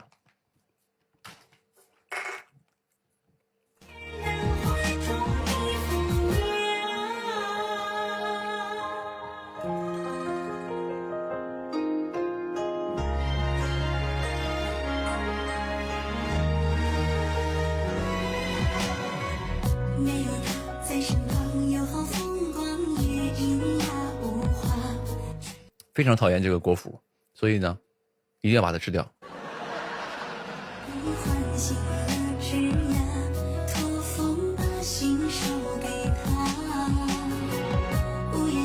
就是这个东西啊，我刚才说这个果脯，突然想到了，我们小时候啊，我们东北啊，就是过年你能吃到的这种蜜饯啊、果脯，就都感觉特别幸福。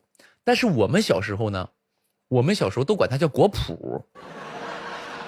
啊，坡五谱都管它叫果脯啊，我不知道你们是咋叫的，我们那儿真的都叫果脯。然后呢，坡五谱啊，北京也这么叫是吧？但是现在跟你说，他有朋友说是多音字，也不是多音字。其实我们小时候就果脯嘛，对吧？就是一说果脯就想到这个东西。但现在呢，朋友们做了艺人之后，一定要注意自己的这个普通话发音啊。如果我在这个直播间里我说大家好，我今天吃的这个是果脯，这句话截出来就会说我没文化。但其实我们小时候都管它叫果脯，这个东西可能那个文字我们小时候不会写，但是都知道它叫果脯，它是个名称，但是一定要说腐嘛，因为它的正确读音是腐，果脯，果脯，佛无腐，就它是这种的。但是我们小时候其实都叫它果脯，不是说小时候不认字儿，是从小就是这个东西啊。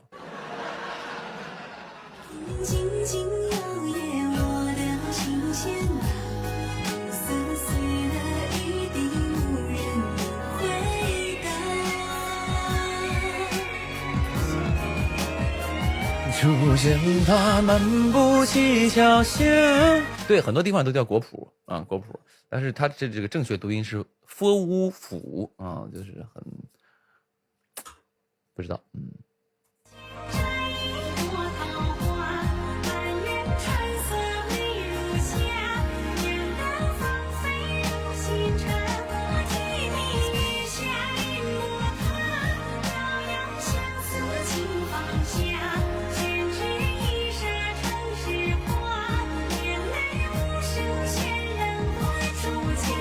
没事，你们不是明星，你们想怎么叫就怎么叫。你们不是明星，你们不是公众人物，所以你想说他是啥就是可以，你可以说果脯啊，哪怕你带点口音啥都无所谓啊。但是我们艺人就是怎么说呢？一个字念错了，他会被人嘲一辈子，你懂吗？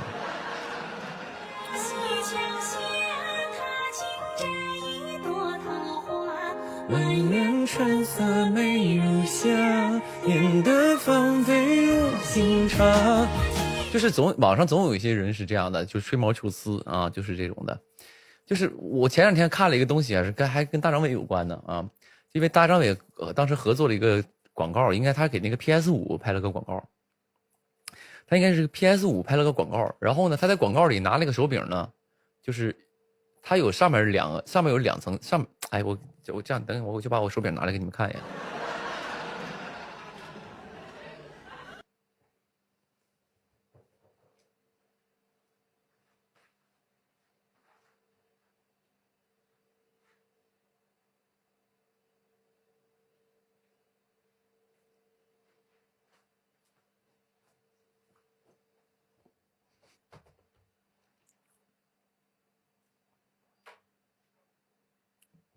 人去哪了？我拿东西去了。我刚刚不说拿东西吗？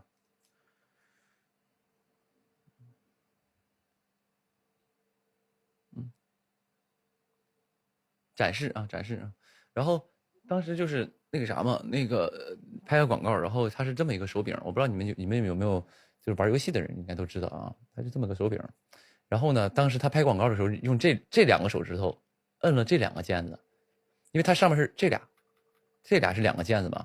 正面是这样的嘛，然后这两个键子，然后下面这俩，然后他用手摁，就是他拍广告的时候用手去摁了下面这两个键子，被一堆人去嘲讽啊，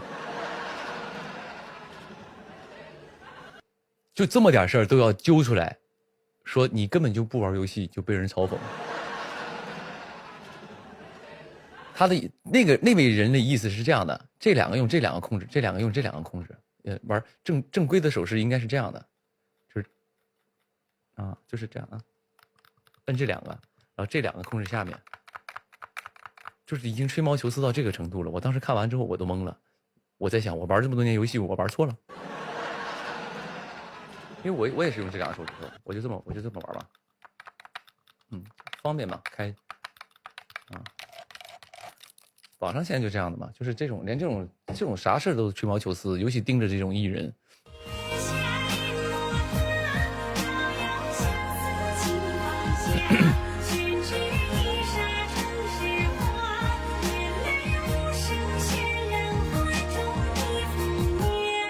有朋友说不玩那个，他的感觉就像什么，就像比如说弹吉他，你都手势都不对，在假弹的感觉，他是这个意思，就是总有这帮人。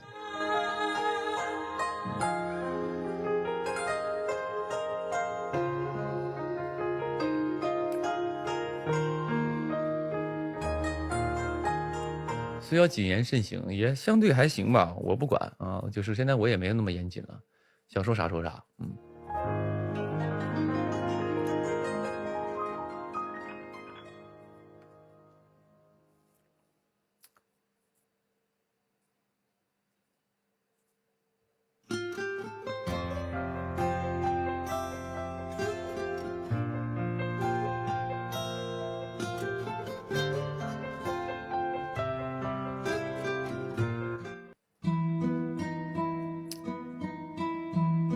我们如果此时此刻你还没有关注我微博的朋友，可以哦。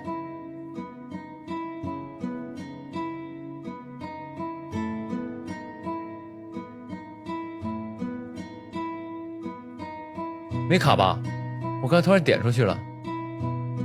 我说此时此刻，我刚才突然点出去，界面没消失了，卡了吗？没卡吧？哦，我刚突然就我把网页关了，然后他居然给我跳到那个首页上了。哦，没事，那就行。我刚点那个关注，我发起了一个关注的那个小纸条，然后发现那个什么，发现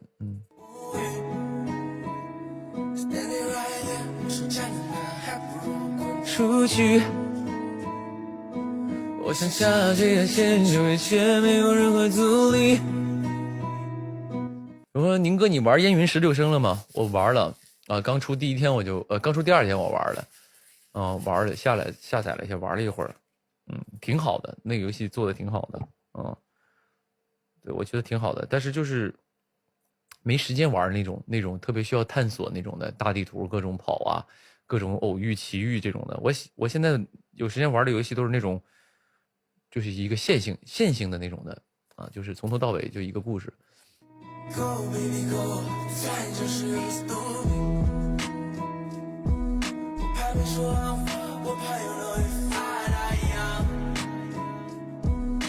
第五人格玩吗？第五人格我玩过，我那个时候我们，但是很早之前玩了2三年前吧。那个时候我在剧组拍戏的时候，我跟那个我表演老师还有我助理他们，我们4个人，然后包括大飞，我们4个人，我们组一个队，然后去玩那个第五人格，还挺有意思的。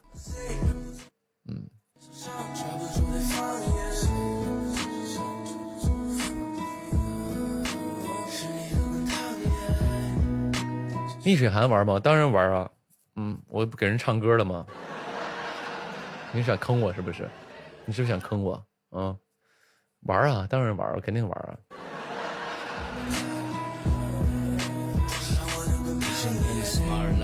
玩抓大鹅吗？我还真玩过啊，抓大鹅。玩抓大鹅的人有个特点是这样的，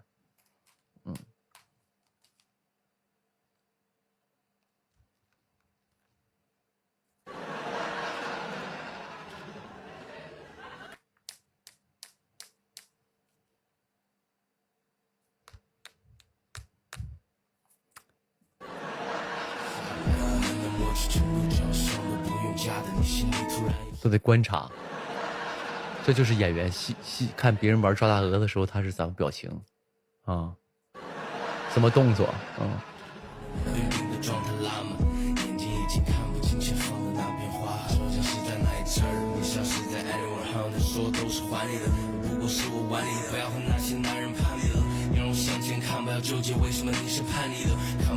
你会读信吗？别读了吧，没事儿，总读，感觉那个啥，那个，没事儿，有时间再读吧。啊，今天大过年的，因为一读那个我容易上头。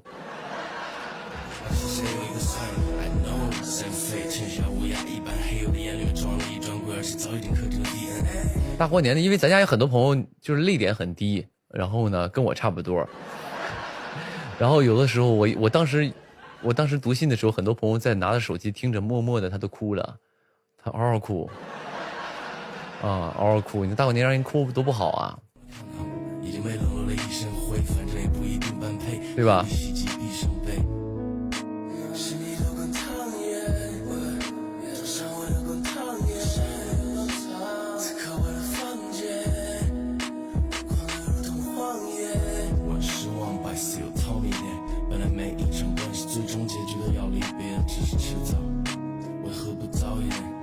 对，大过年蛋仔派对玩吗？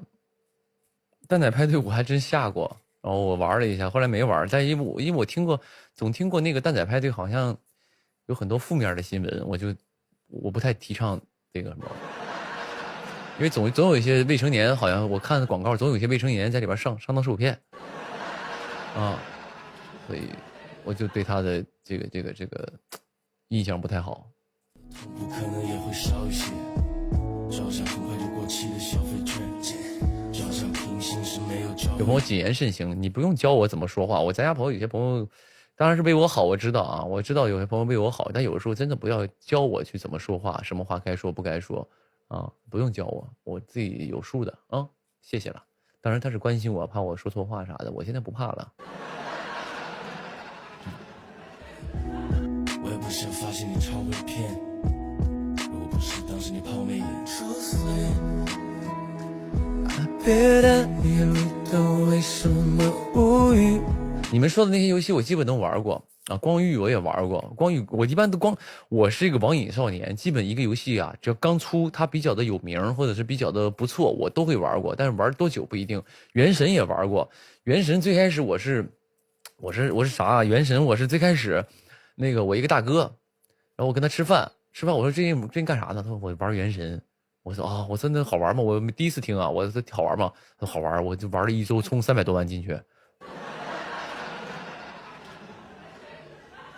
我说啊，我说玩1个礼拜你充300多万，你干啥呀？你抽卡？我想说那我去看看感受一下吧，我就进去玩了一下，我就下来个原神进去玩了一会儿，玩了大概玩了1天吧，2小时不到。反正我喜欢抽卡嘛，我进去抽了一会儿，抽完之后我就觉得是一个好游戏啊，但是我没有耐心玩，因为它有点像我之前玩那个塞尔达很像，就跑来跑去的那种的，然后爬上爬下的这种的，我就觉得像这种游戏我不太适合我不太适合这种需要大地图探索，比如像刚才那个我刚才说是300多万。我说人家那个大哥充钱充了300多万，我不是说的是300啊，我说那个大哥我没有，我说我那个大哥，我不是我，不是我，他谁？那我说你们应该知道是谁，森林人大哥，就他，老粉都知道。我那个时候据我了解他是充了300多万，那现在不知道充多少钱了。我上次问的时候已经2年前了，那时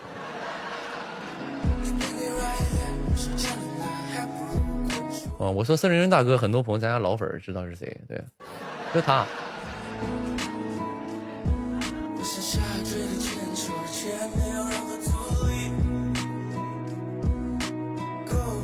火影忍者我也玩了，但是那个游戏更坑钱，也不是更坑钱了。当然你这个零氪你也能玩，但是问题是我属于什么呢？我属于那种好强的人，我要强的人，就是我必须不能比别人差。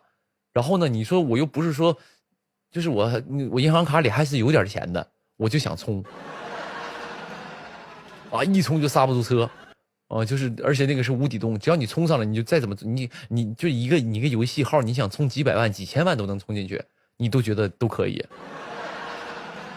所以就后来也没玩了。王者荣耀王者荣耀刚出的时候我玩，后来就刚出我玩了一阵儿，我就后来没玩了，因为我想跟大家说啊，像王者荣耀为啥就是后期不咋玩了，因为它属于竞技类的游戏。竞技类的游戏有一个最重要的一点是你需要练，你需要时间，你需要去时间练的。它跟打羽毛球一样，你得天天打篮球，你得天天练，你才能厉害，你才能在这个游戏当中取得胜利。你想想，我每天我工作1天了，我回去打把王者，打个比方，我打把王者，打完之后叫队友坑也好，或者是哐哐叫人一顿虐也好，我白天已经够累的了。我晚上还要上游戏里生气，我算了吧，竞技类的我都不玩。